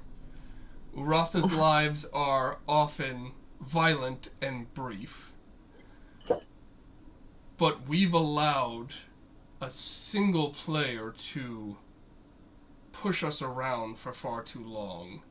And if we're going to make a statement, if we're going to neuter this ghost wolf, we need to deal with Guilty Earth. Here is. This is a problem for future us. Johnny just somewhere from the If you shadows. don't deal with this now, I don't think there's a future us. Right now, somewhere in the shadow, you just hear Johnny I agree. Sorry. I agree on one side that we've already fucked up this whole agreement, or, because he will know we've been here, even if he won't know that we were in the shadow. Thanks to Thornbreaker, he will know we were here anyway. So I guess we are staying and destroying as much as we can. But at least can we save this human's life, please? Sure. Thank you. We're in agreement, yes? We're in agreement, yes? I guess. What? That we have to save the Thornbreaker doesn't like the loose end of the herd must not know, and this guy has seen a lot of shit. But when Harmonious Flame asks him, can we please save this human's life, she would see his momentary, like, and then he goes, fine. I'd like to point out at a game, this is very morbid, but he is a source of essence. No, I wouldn't do He that. is, and I could seriously use it. But that being said, yes. Nope, I will not consume the flesh of man or wolf. I don't do that. I'll tell you, that being said, Chris, I am going to spend the brief essence to activate Primal Strength because we're fighting. We've decided to kill. I'm going to grab the cage and rip down with my, considerable strength to basically snap the chain that it's on and let it fall to the floor. It's an 8-foot fall. It's not going to kill him. Okay, that is something that will be kicking off as combat starts for you to do that because these things are coming down. I might allow you that. So it is a strength plus athletics check to do that, to try and rip it, and to basically trash enough for you because it's not just hung on a chain. It's a bit more elaborate than that, but to try and basically break it so it drops him down. So if combat's kicking off, turn to Urshel and help. Urshel probably won't do a lot because being a big wolf dog isn't going to help very much. Okay, then just turn to Urshel in preparation for the fight. Chris, that is 3 successes out of me. Okay, you've made some progress. You snap the chain. You rip at the thing. It starts to drop. Now, obviously, Stormbringer doesn't know very much about modern designs of lifts and things. Whatever's going on here, it drops, jerks, and something is braked on the wheels, on the connections on the shaft. So it drops slightly, and something kicks in and holds it. The emergency brake. Gotcha. Okay, Chris, since combat's starting, can I make my stealth roll? You can make a stealth roll. Should we roll them initiatives? We'll roll those initiatives. You've got the thing part way out. If you whack it hard enough, it'll probably pop loose and the guy will go bang. Right. But then it's a question of how much you want to do that. Do I have the time to do a double-fisted slam on the top? It would be an action in combat at this point. Yeah, I'm also changing to Ursula form just to give you a heads up. Yeah, I have the ability to reflexively do it, so Same. Ursula is. I'm just in Ursula form already. 15 is my initiative. Okay, I just need to do the Shadow Wraith's initiative first. Sure. I will be right back, though. I have to do a very quick bio break. Right. Chris, I got 3 successes on my stealth roll, and I'll roll initiative right now. I used fading.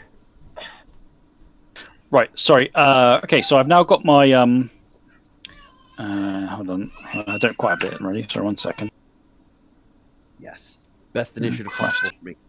I rolled Chris, again, for the sake of the start of combat, that is going to be an 18. Yeah, sorry, I need to. Sorry, I'm trying to sort out the initiative for the hostiles first. So let me just finish doing that, and I will then be able to.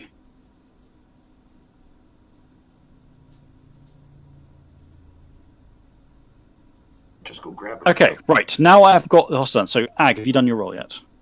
What did Harmaine's Flame get? 15. Okay. Stormbringer.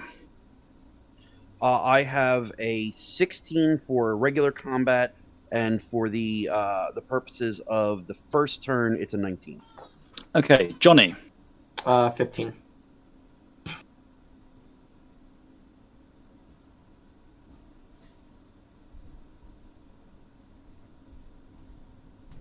There is sadness. Chris, I assume. for you.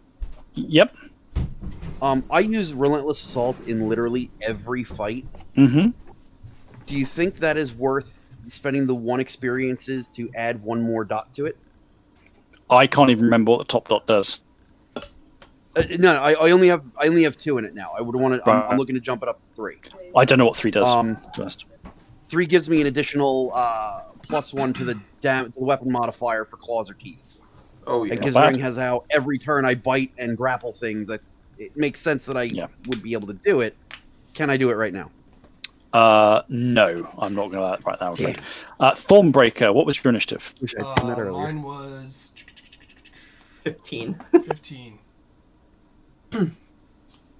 Okay, so the things that land come down, sliding down, have drawn themselves up. They've come to this, or they are coming off the pillar. They, as I said, they look like the shadow wraiths from before, but now they are clad in ancient war gear of almost starry, starless darkness, even darker even than their inky flesh. 3 of them are arrayed with shields and what look like axes, but the axes are both shields and axes are warped and twisted. They fragment and shiver around the edges as if they're almost glitching. 3 of them wield long, powerful spears. What's that, Mike? You stealing my book? Oi. Okay. But as they gather themselves up, the first person off the starting block is Stormbringer. Okay. Are they within striking distance? With move and strike, yeah. Splendid. Is there a big one amongst them? No, they are all shadow wraiths of the same rank. Right. Who's got the biggest, nastiest looking weapon? The spear wielders. Those 3 have larger weapons. Okay. I am going to rip into one of them. What is their defense? Defense 5. Good, sir. Defense 5. Okay. So we're going to chew out the last piece. Oh, I'm sorry. I miscounted. I have 1 essence left. Yay. Okay. Because I'm going to activate on the start of my turn. I'm going to activate Killer Instinct. So that leaves me with 1 essence left there. Let me just shift that. So they have 5. I get 6, so it's 9. Strength plus is 14. Plus 15. They're 5. Okay. So that is 10d10. Screw it. I'll use dice roller. Hold on. Let me... Got you 11 successes before. Yeah. Right. Let's go.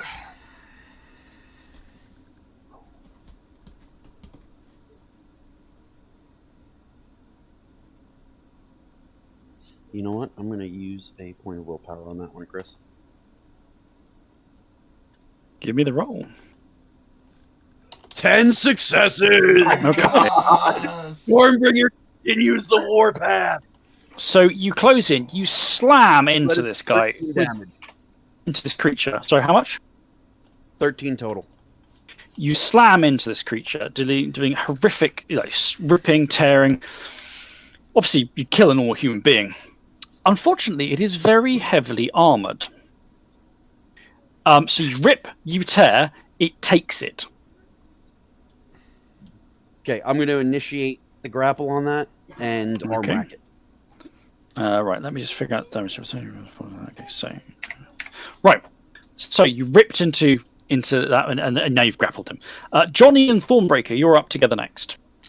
I will let Johnny Am I- act first. Am I successfully hidden? Oh yes, what did you roll?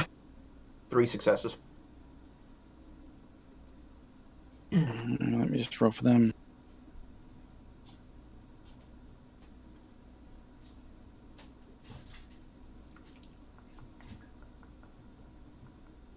No, you are not. They have spotted you. Okay. Knowing I've been made, I'm just going to attack the one Stormbringer is attacking. And it's got, what, 4 defense now? Yes.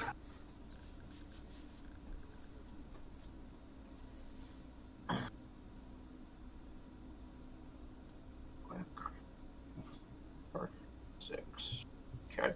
So I'm only rolling 2d10. And I still have the steadfast condition going. So Yep. If I need to. Yep. Remember your steadfasts. And remember, inspiration and steadfast end at the end of the session, and we're getting close to it. Yep. 1 success, so I don't have to use steadfast. 3 total damage. Okay, 3 total damage. Right, that... Yep, okay, carry on. Is it still up? It is, because it's been that damage was reduced down to 1 bashing by the sheer amount of armor it has. Okay, I'm going to set up Thornbreaker with a leg rack. Okay, so it's been... what did you inflict Stormbringer? You do leg or arm rack it? I did an arm rack. Okay, it's 'Cause I'm 1 arm grappling rack, it. 1 leg I rack. wanna- Okay. Yep, it's been twisted, keep shattered, and it. broken and pulling. It's still standing, but it's just... One thing, we'll get to that in a second, actually. But yeah, Stormbreaker. Oh dear. Okay, I'm going to... You said there's 3 spear wielders. I'm going Yes, to... one of which has been dogpiled by Stormbringer and Johnny. Correct. I'm going to go after one of the other spear wielders. So let's see. It's going to be 5, 6, 8, 9, 10, 11. And it's got 5 defense? Yes. Okay.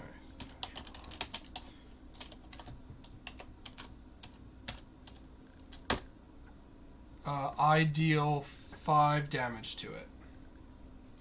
Okay, that goes down to a lot less damage, shall we say. So you rip into the one, and you do damage it. You get past the armor, but only a little bit. Okay. Okay, that's another spear weeder. A little bit. Okay, now... I'm going to do with these guys. 1 second. Just look at some... Alright. There is a shivering underfoot as the ground itself begins to pulse and split. Half rotten, half crumbled, half bony bodies, striated and threaded through with something as black as the starless sky overhead, reach and grab and grope. So, who are they going to go for? Well, theoretically, you should go for everyone. So, can everyone please give me a dexterity plus athletics roll with a -2 penalty for Stormbringer because he's in a grapple and it's harder for him to basically get the fuck away out of this. Chris, can I hit and run this just to get into a position where I don't That have... is no... Oh, Chris, the entire floor is doing this. Was that? I'm going to use that inspired thing. Steadfast. Yeah. Sorry? He's going to use Step- steadfast. use- Yeah, that's okay. fantastic. So I get 1 success. Yep, okay, I mean, not that. 4 for me. Let's use that. I feel like this is important. Willpower. 4 successes for me. Okay, so you start basically the floor splits and breaks and things start to reach and grab, and basically there's a lot of basically moving, trying to keep out of the range of bodies half reaching from the floor and grabbing at you. And as the pulse dies down again, the shivering spasm that has run through the carcass, the charnel house you are standing in, none of them have grabbed any of you, so that's good. Okay, that was the dead bodies initiative. Now it is Harmonious Flame. I would like to go for the one that Thornbreaker is fighting, but I would like to go for its mask. Ooh. Okay. That's a -2 penalty for the target. Okay. Ooh, And it has defense 4? No, now defense 4, yeah. And I roll. Let's see. That was 7 last time, was it? Very far. 7, yes. -1. Did you say or -2? -2 for the headshot target. So 5. Okay, I can. Oh, 5 -4 is 1. So I'll Well, you use my got- steadfast. Ha! There. Okay, so you can roll and then use Okay, I steadfast, guess right? You roll. roll It's just normally. 1 die and not a chance die. So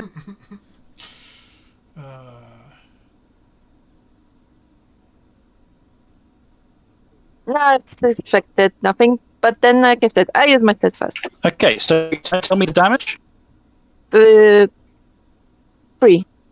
Okay, you hit the mask. There is a crack and lines of fracture lines run through it. The shatter, the thing sort of staggers. It takes hold of itself, going to carry on fighting. But the whole thing almost looks like it's glitching out for a moment. The edge of the spirit spasms and judders, and it looks confused for a moment, and then gets itself back together and it carries on fighting with Thornbreaker, who's trying to kill it. Okay, the Shadow Spears. One of them's grappled, can't do anything at this turn. One of them is fighting Dawnbreaker. So it rears this spear up and lunges at you. Let me find its attack pool. My defense is 8. Okay. Jesus Christ. It's going to spend... That's fantastic, brother. Yes, no, it's going to spend That's willpower. fantastic. He's got a ton of athletics now. Right, it hits you. It glancing hits you for 5 lethal. Okay. Glancing hits him Yes. for 5 Glancing lethal. What's just hit you is far more powerful and devastating a wound that rips, and as it is, you feel a flooding sense of fear and something else sickening running through it. The impression you get, the spirits can sometimes appear to have weapons and armor and things like that, right? And those are parts of the spirits. These are not parts of these spirits. These are parts of a far more powerful spirit. They are girded with their spirit noble's power. And what it has just stabbed you with is a concentrated shard of that spirit's power, which is why it's horrifically damaging. One of the other one who's free comes towards Stormbringer, who's grappling its comrade. Stormbringer, what is your defense? It is 0 because I'm in an all-out attack. Oh, God. Okay, yep, that will do it, won't it? It will definitely end up on that. I think Stormbringer's going to have to Garu shift. Yeah, I have a feeling that's coming. I do have some armor, though. Yes, I also have 2 armor, so I actually only took 3 lethal. It's from only a this. moderate hit for 7 lethal, Oh, God. and it slams basically rams the spear right through your leg, twists and pulls out, and the spear grows barbs as it is in you and rips out. It has also leg racked you, which puts a -2 penalty on any rolls involving movement, not normal attacks, and on your defense. So you've taken okay 7 with lethal and leg racked. I have to get armor in... You have base Trying to armor look. in this form. Yeah, what is it in Urshul? It's whatever your merit has given you. I think 1 for Okay. you. I have the two armor version. Yeah, I think that's right. I think you've got 1 point of armor, so it drops it by 1.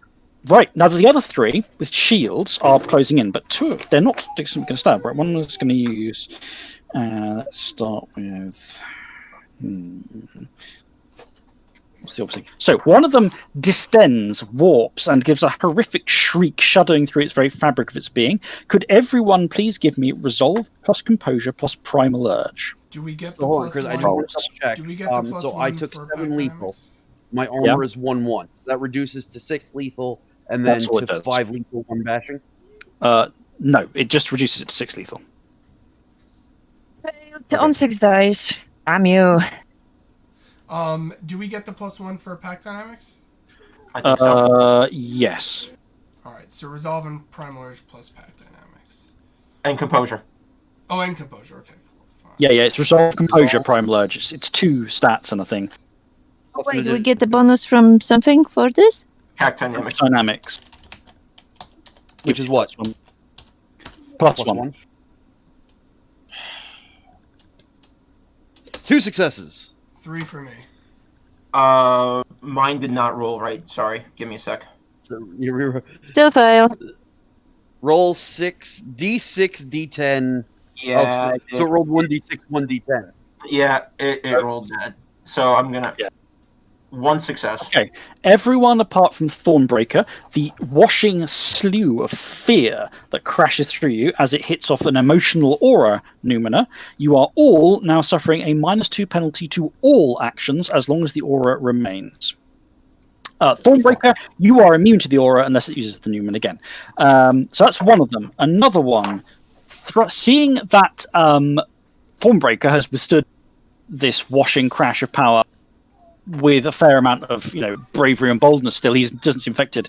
It turns its lamplight eyes upon you, and suddenly the whole world seems to be nothing but lamplight eyes as the Oozer Mask's mouth cracks open with a wooden sound, and it's yours too wide. Can you please give me stamina plus resolve plus primal urge roll, Thornbreaker? Stamina plus resolve plus primal urge. 6, and then the +1 self from Pack Dynamics. 6. I will spend a point of willpower. That's +2. Good idea.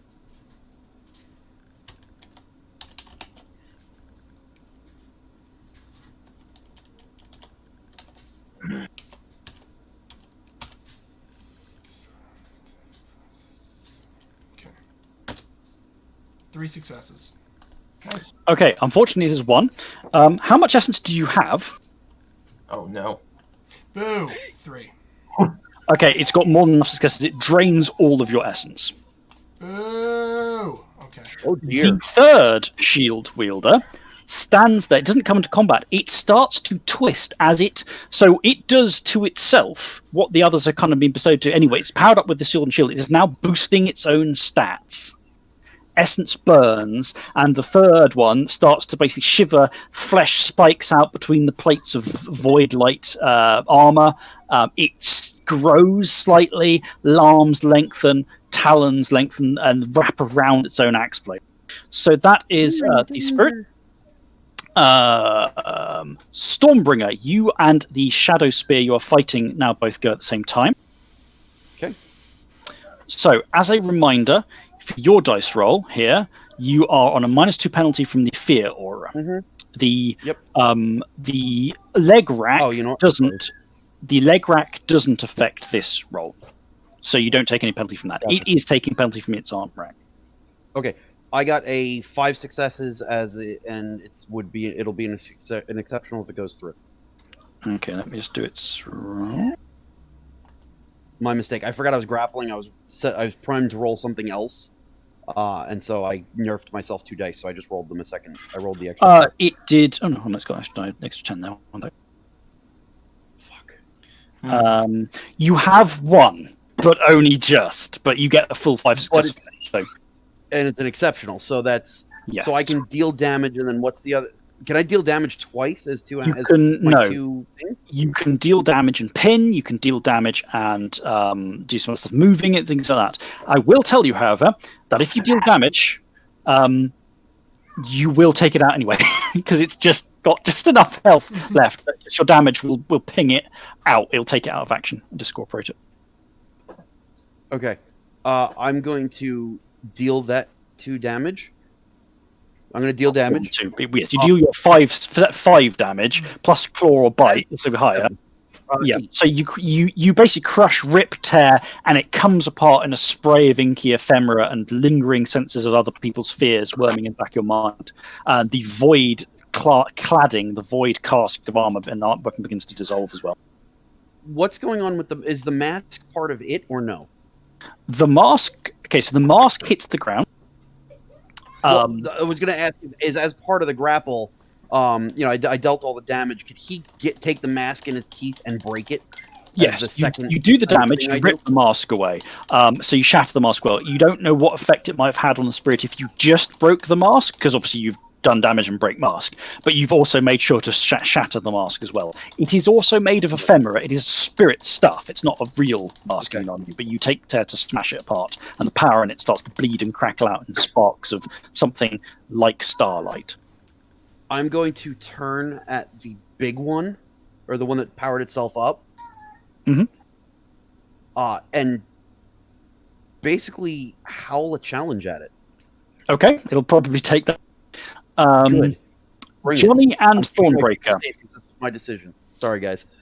I'll go first again because it's going to help Thornbreaker out. Mm-hmm. So I'll go after that spirit. I am down to 1d10, not a chance die. Oh, woo, woo, woo. I might throw in steadfast. So what success? I'm going after the. Actually no. I'm just dealing damage. Yeah. To the one that Thornbreaker's fighting, yeah? So how much did you do in the end? 3. Yeah, the armor's just soaking it. It's not doing very much. You are doing a tiny bit, because obviously the armor can't completely eradicate it, but... I'm more worried about Stormbreaker being able to do more than myself. So Okay.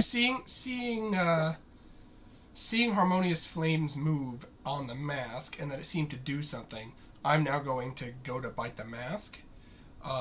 Yep. What am I subtracting here? -2. Total? Yes. And it's defense as well, That's which what I is was asking. would be 5, so defense is down to 4. So 6 total. Did you? Yeah. Did you leg rack it then, or you didn't I do did anything not. to it? No, he didn't. He's still got a rack loaded in the in the chamber. in the chamber.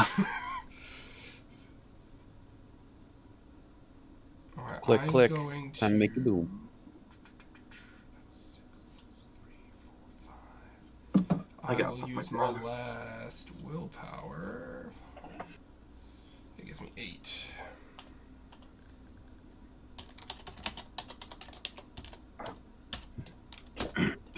Three successes on the mask, which would be 5 total damage. Okay, so you lunge in. Dan, hold on. If you have fortified form, you get an additional 1 lethal. Oh no, I'm sorry. That's not fortified form. That's not fortified. That's the bitey. Living the weapon. American I have. Gives me that one. Living weapon. Yeah. You lunge in, you grab the mask, crunch and rip. I now need.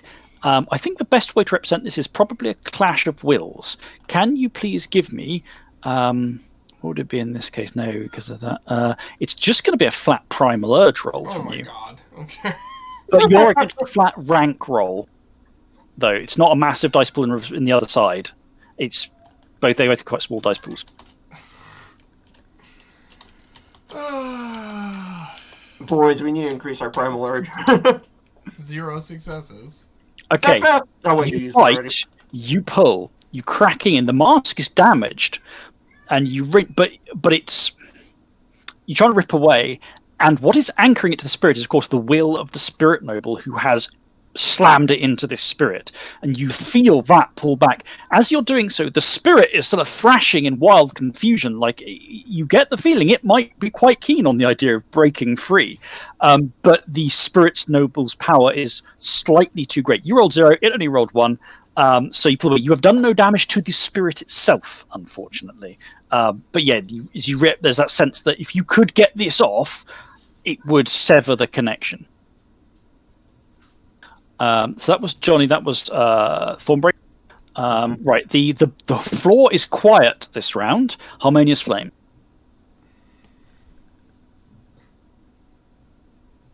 I think I'm just gonna try to bite the spirit in the butt.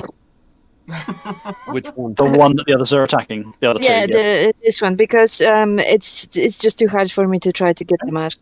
Defense is down down to 3. Remember, you are at a -2 penalty because of the emotional aura. Honestly, Oh, Egg, shit. I think you're better off with the mask because I don't know that you could do enough damage to overcome the armor. So even though your dice pool's lower, all you're gonna need at this point, I think, correct me if I'm wrong, Chris, all you're gonna need is 1 success now to then get to make a Clash of Wills to pull the mask off. Because we've destroyed the mask, quote unquote. Now it's just this tenuous spirit It's power. there. The thing is, you're just trying to get it off, which is the problem. Yeah, but the problem is I'm rolling 1 die without trying to aim for the mask. If I would be at Even -2, I would be rolling a chance die. Gotcha. Even with the defense drops? Yeah. Okay. She could set up a leg rack, which would help. Yeah, why don't you do that? Because I have 6 dice for. Oh no, I have 7 dice, so I would be rolling 2. No, it still would be a chance die. Yeah, why don't you try to leg rack it? Maybe it'll make a difference. What's the result? What's the result you roll?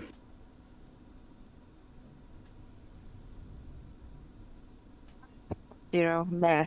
Okay, so you lunge, it avoids. You still have the rack available later for later attacks. Okay, so that is Harmless Flame. Right, the 2 spears still stand.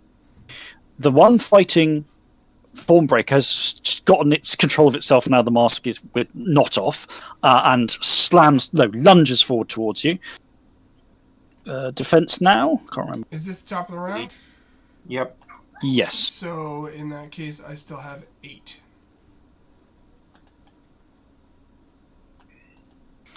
Okay, another glancing hit for 5 lethal. Okay, which I reduced by 2, so I The- now have 6 lethal. Second spear, who had stabbed Stormbringer in the leg last time, is not taking any attention of you challenging its other guy, its other teammate, and is still trying to slam blades of raw fear and guilt through Stormbringer. Okay. So what is Stormbringer's defense this time? As I have my defense now, give me 1 second. I gotta look at that. My defense is 5.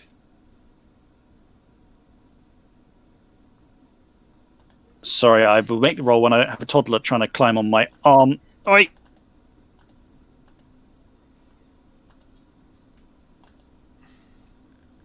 All right, that's a hit.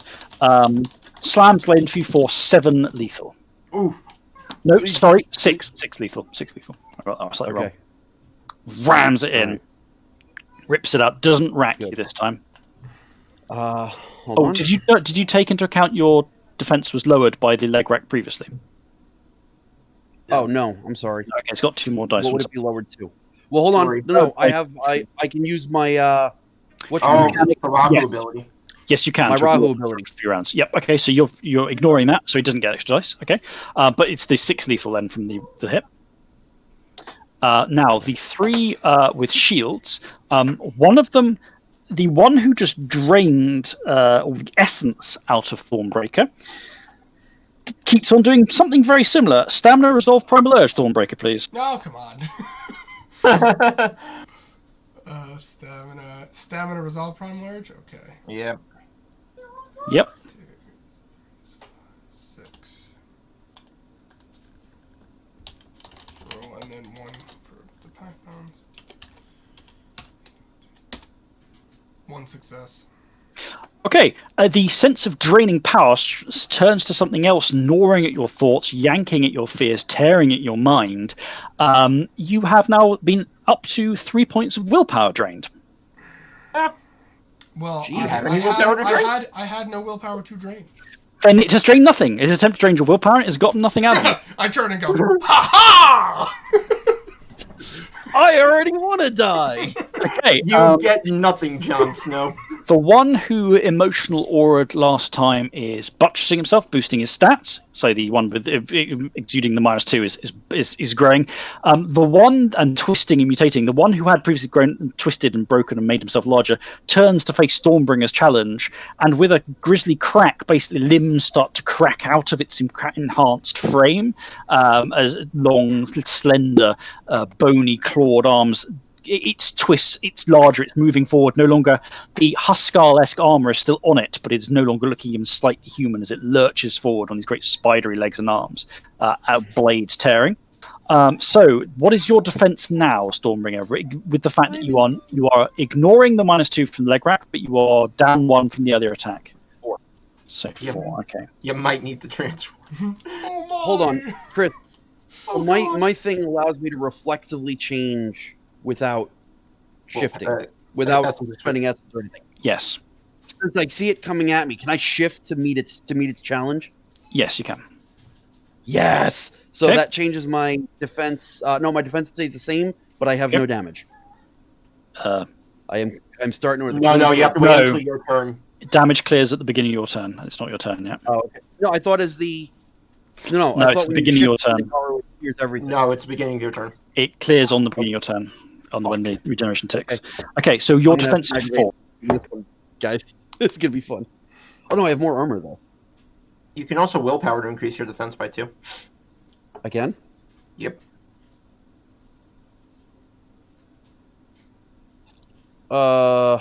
And then Yeah. Thornbreaker That'll can leave also be like, I saw this in a dream. It doesn't hit as well as it should have. That'll leave me with 1 willpower left. Yeah, let's do that. Okay, so you're boosting your defense by 2. Yeah, so it'll be 6. Thornbreaker, are you seeing in a dream? Are you putting is it -3 penalty? Are you putting a -3 penalty on this attack? Yes. Yes, you see it coming, and clearly you warn. It's like, no, watch out, Stormer, think to the left or whatever. Left! Good. This has reduced the size of this dice pool a bit, which means it only clips you for 5 lethal.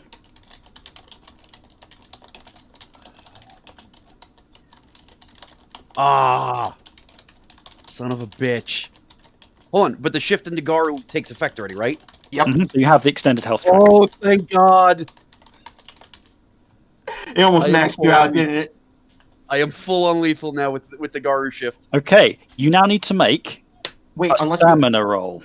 Oh, you don't have essence left, do you? I have 1.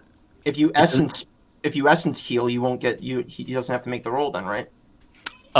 He can't essence heal now. It's the natural essence tick on his turn. You need to make an unmodified stamina roll to stay conscious because you are boxed out. Unmodified. Oh no, you're in Garu. You're in Garu. You don't need to worry about it. You're in Garu. Sorry, I forget. You don't need to worry about it. You're in Garu form, so you don't fall unconscious. Which is good, probably, because it would be a bad time to fuck it up and fall unconscious. Yeah, right. So that was the last of the shield Huskars. Stormbringer, beginning of your turn now. You clear all lethal and bashing damage. So I'm going to look at so it stabbed me with a spear. No, this is an axe and many bladed fingers. Okay, I'm going to look at the so Stormbringer is going to kind of do he's going to flex as everything heals, like a bring it on bitch type thing, and then this thing is also wearing a mask, right? Yes. Okay, what is its defense? Okay, its defense is currently 8, and you are on a -2 penalty due to the emotional aura of fear that the other bulked up one now is exuding. Would he be ignoring that because he's in Garu, or no? No.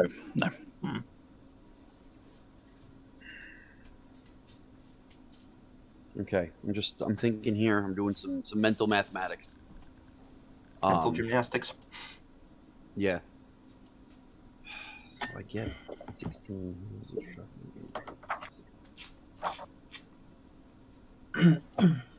Okay, I'm gonna give it a shot. What's the worst that happens? Is that I give lose it the old college try. nothing. Yeah. What are you giving a shot at? I'm going to go after the mask. Okay, so you're going to go like big Garu jaws, crunch around the head to try and rip the mask off. Yes. Okay.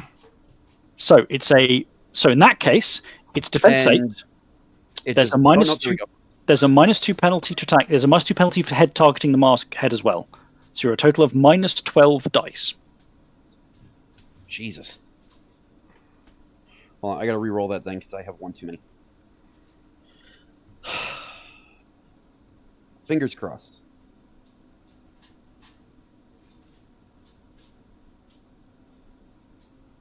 One success.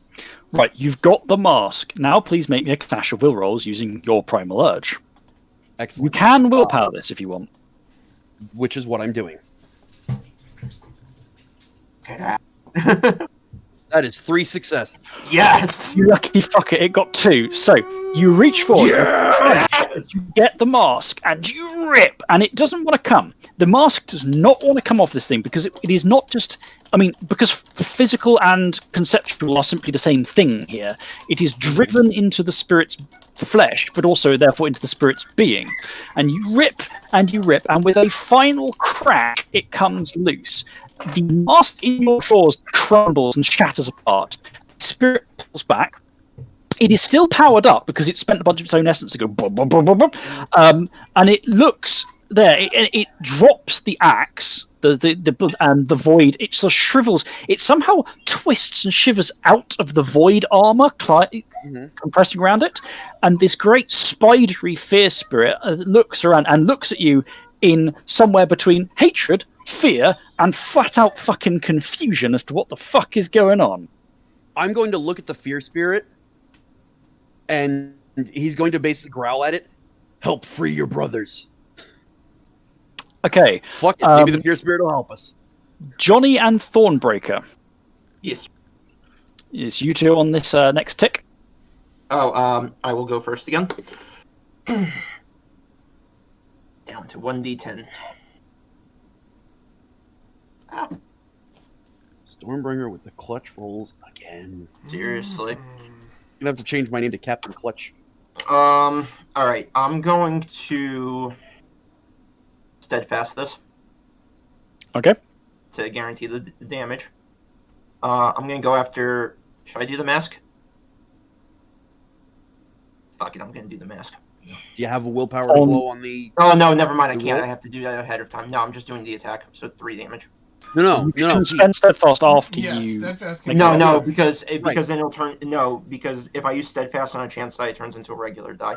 That's correct. Yes, sorry. Yeah, that's right. So I'm using steadfast to just make my attack go through. Okay, so did you tag it? Yeah, I tagged it for 1 damage. With Okay, 3 so overall. you slightly annoying it. Actually, can I...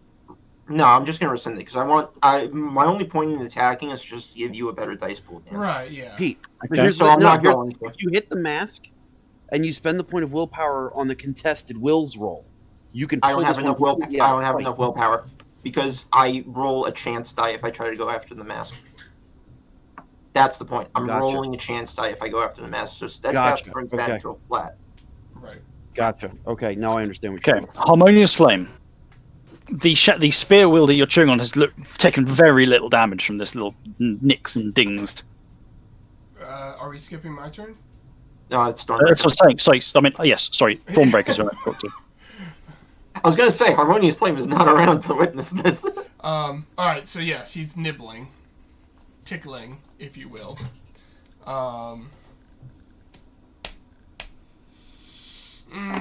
Okay.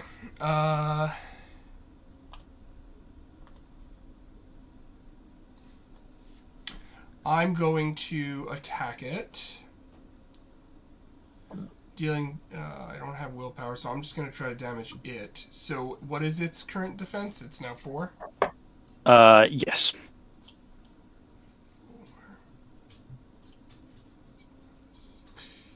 7, okay.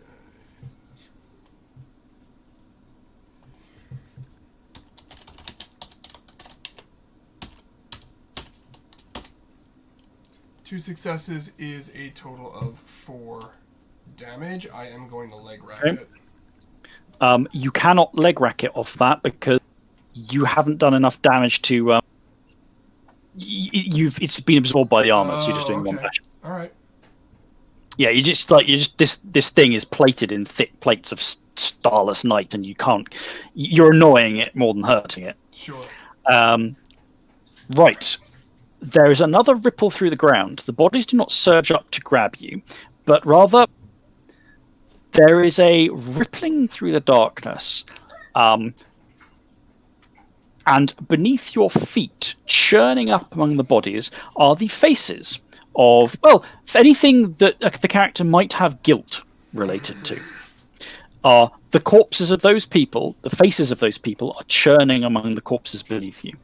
Anyone your character feels guilty of having wronged, or maybe even not wronged, guilty of things you felt, that is starting to bubble and boil in the fleshy cadavers beneath you. You see people you've killed or not killed, you see people you've wronged or should have done more to stop.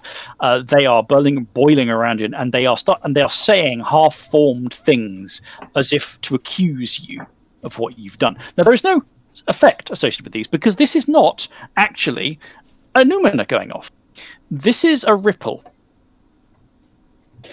Some of the things are beginning to pry themselves up, and instead of grabbing you as their arms raise, they are raising up to the sky as if in prayer, and with a god-awful slurping noise, bits of, and in some case full thankfully, carcasses are being pulled out from under the gravel and literally ripping up into the starless sky above you, which is starting to distend and distort. I think we might have We to are book in the it. middle of this Harmonious flame.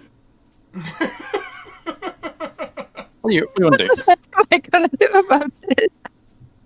That was a terrified face. I love it.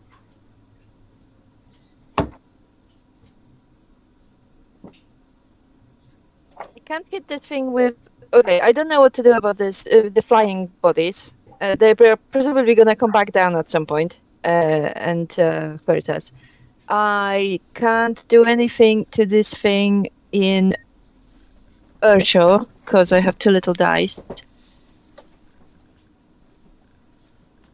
Is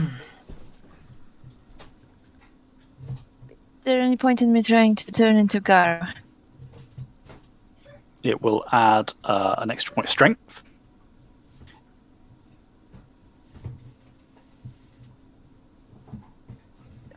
You know what would be really useful right now? Gift of Shaping. Say that because I do have gift of shaping. Which aspect? Sculpt.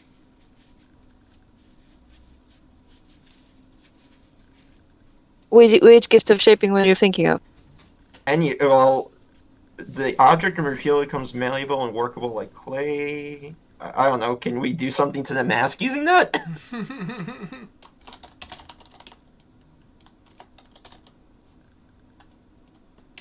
Or can we make their armor a bit less with the gift of shaping? No, it's not actually real material. It's a spiritual will encasing them. So it probably wouldn't work on the mask either then. It might, but what would let you do is do a clash of wills, much like you're doing anyway when you grab it. The Clash of Wills using the dice pool or her Primal Urge again? No, clash of wills, just a primal urge. No, primal urge plus the relevant renown in this case because it's associated with the power. It'd be Still your good. wisdom renown. My wisdom is only one, but it's still double the primal urge. And you Okay, I'm gonna try it. I'm gonna lunge at. As a note, there is still the guy in a cage that's partly sunk into the reel. Help me! He's sort of he's unconscious, but he's between realities right now. If that's, I don't know if that's something you want to do something about. You were just expressing concern for him earlier. Stormbringer tried to rip the stuff out, but it broke. It hit the brakes hit when it was partway down. As far Okay, as I'm concerned, I it's an extra combatant that provides a target who's not us. I hate to say it, but I'm with Thornbreaker on that one. Oh my god. You're one of us, guy! Yeah! No, Pragmatist here. I am. I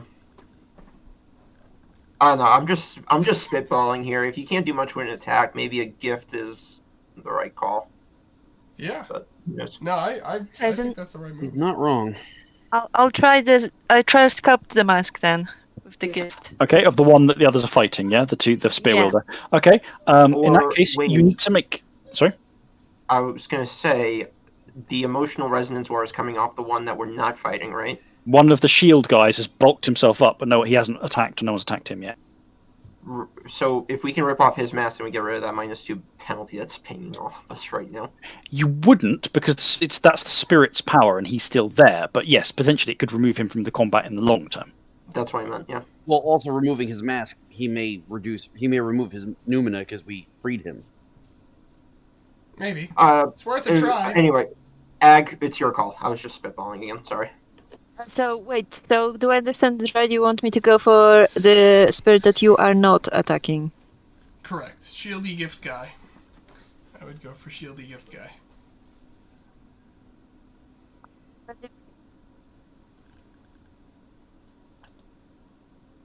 I'm just a bit scared because I'll be all by myself against this dude if it doesn't work. But okay, I'm a werewolf. I can do this. Okay, so shaping is coupled against that guy. Then Okay, I feel first you need to activate the roll. Use the gift activation. Oh yeah.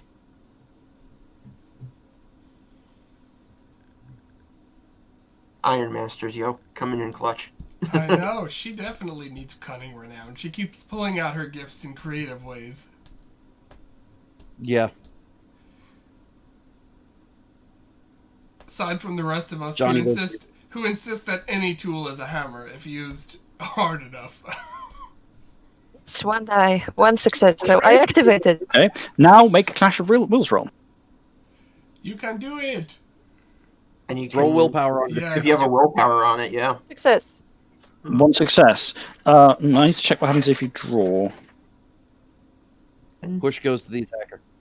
Push goes to the attacker. Only when we're the Maybe. attacker. I can't remember the.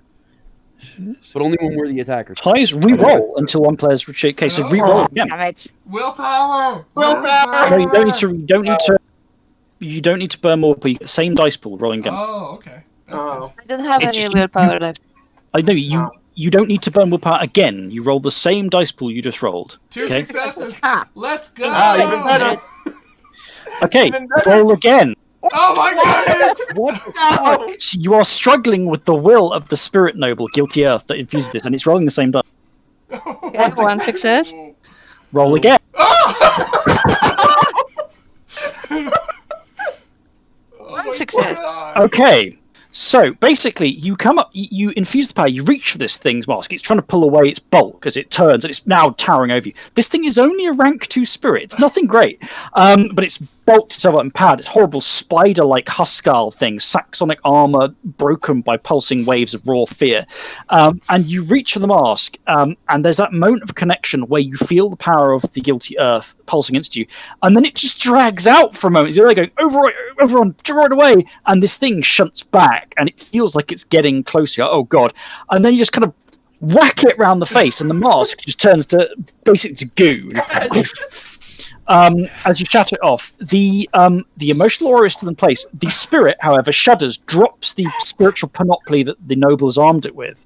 The armor plates just peel off like chitinous plates, and it just stands there in a moment of basically stunned confusion as it tries to reassess what's going on now. It's actually no longer serving this other thing. All right, so let me just note you are boosted and you are. I can't believe that happened. Do the same thing as Stormbringer, so I'll snarl at it. Help me save your mates. Okay, so we're going to put that one there. And now it's the spirits. The two that you have shattered or freed from mask, the two empowered fear spirits, book it.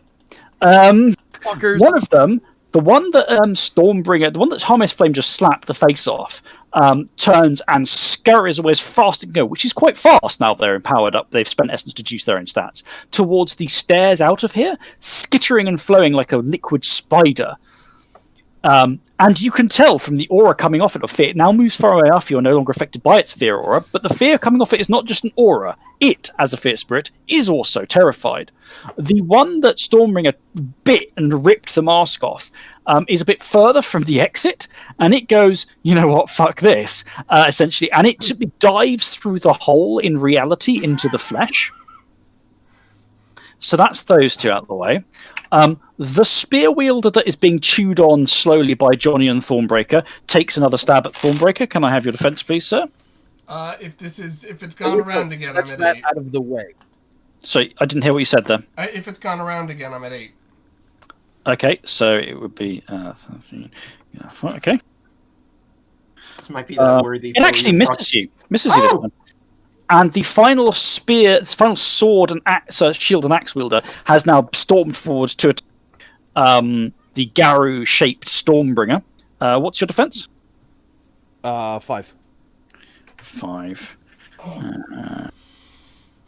So it comes lunging in. Obviously, it'll roll very well to serious damage to you, but it just needs to stay on to.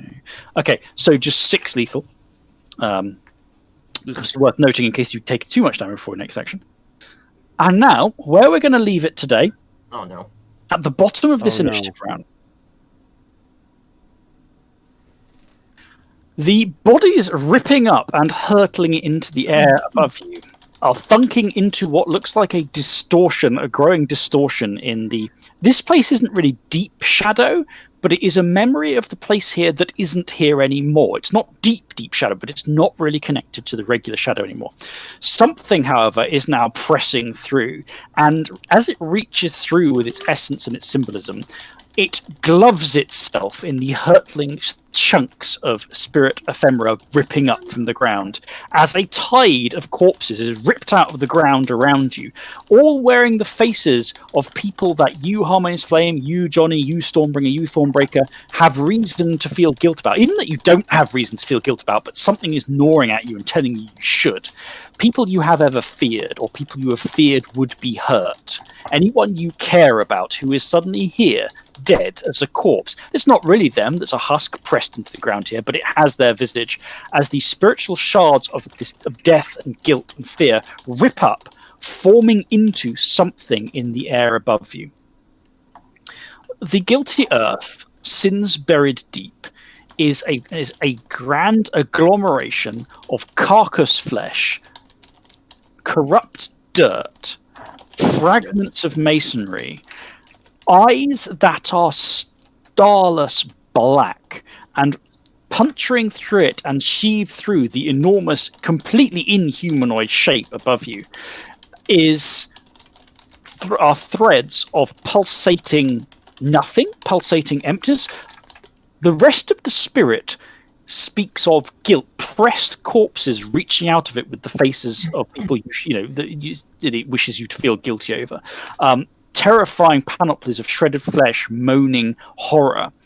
But the threads of this other stuff weaving through it, that is not normal. It is a spirit of fear and guilt, but that is something else threaded through its being, infused into it. And with a crashing thump, it hits the ground, rears up, and looks down on you. That's where we're going to leave it for today, as the guilty earth has just arrived. I will roll its initiative. It is going first in the next round. We'll pick up next time, as the pack have hung around long enough for the angry spirit noble to turn up. We've successfully taken out 3 of the 6 shadow Huskars. But now the big guy is here, and he looks... Well, what the fuck does he look like? He's a massive moaning mulch of grave dead and raw void. He looks pretty upset. He is not, notably, how to put it? Well, he's not of the rank unstatted. Okay. Oh, To be fair, he is statted. He is a statted guy. He's not rank 6+ or anything. To be fair, the guys you've just been chewing on having some difficulty are all rank 2. I think we bit off more than we can chew, but you know what? It was a good run. Hold on. Just remember, boys. If I can grapple it and win my grapple, y'all get an attack with 0 defense for it. It's also worth noting, don't sell us so short, Chris, because those things that are just rank 2 also have rank fuckery powers about them. That they have one extra power being used on them, and the rest of it is them boosting themselves and hitting you with their powers. Sure. So we're going to pick it up the next time in the middle of a fight and see where it goes. If how much of spirit or pack is left. For now, first let's tag aspirations. You've got a lot of XP, lots of beats this time, with the sheer amount of conditions that we're resolving, and also from lots of exceptional successes. So let's hear it. Ag, Harmonious Flame, what about your aspirations? Yeah, so Hawkhurst and his cult doing it. Yep. Strengthened. Well, I did initiate the conversation with the crow spirits about joining the. Yep, that counts. But I'll only give 1 beat for the crow spirits for the whole pack. Not everyone will get to tag it, if you know what I mean.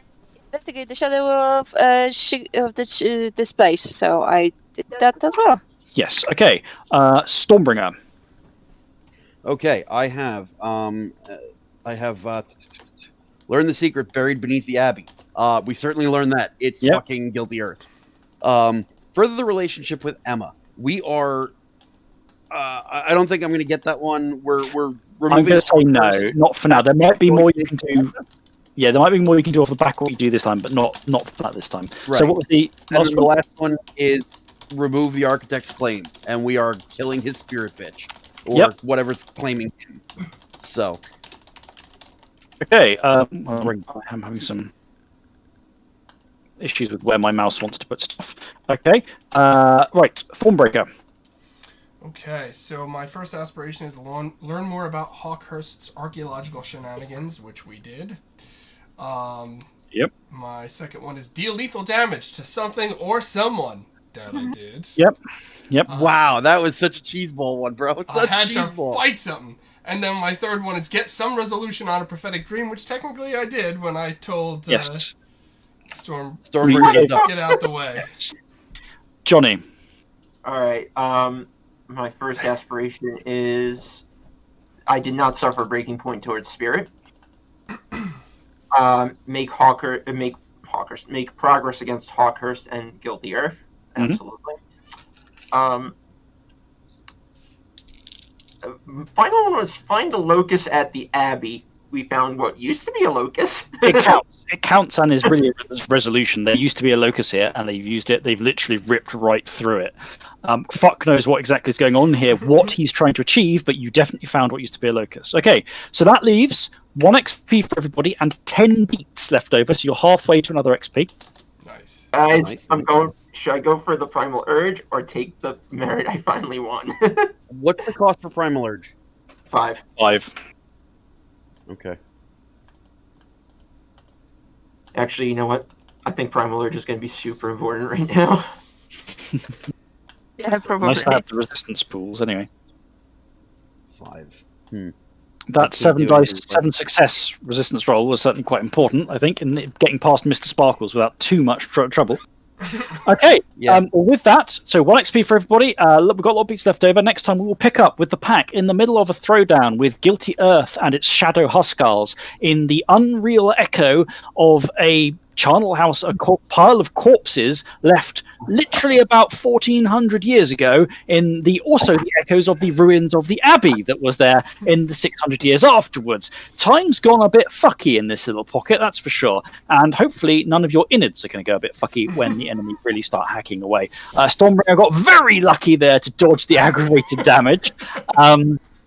We'll see how well he does against a pumped up Spirit Noble next time. So thank you very much, listeners. Thank you very much, players, and we will see you again. Hopefully, are we good for next week? Usual caveat. Assuming nothing happens, yes. Baby. Yes, that works for me. Okay. And a quick shout out, thanks to Onyx Path for hosting the stream. Thanks everybody for showing up, and we'll see you next week. Bye bye. Bye bye.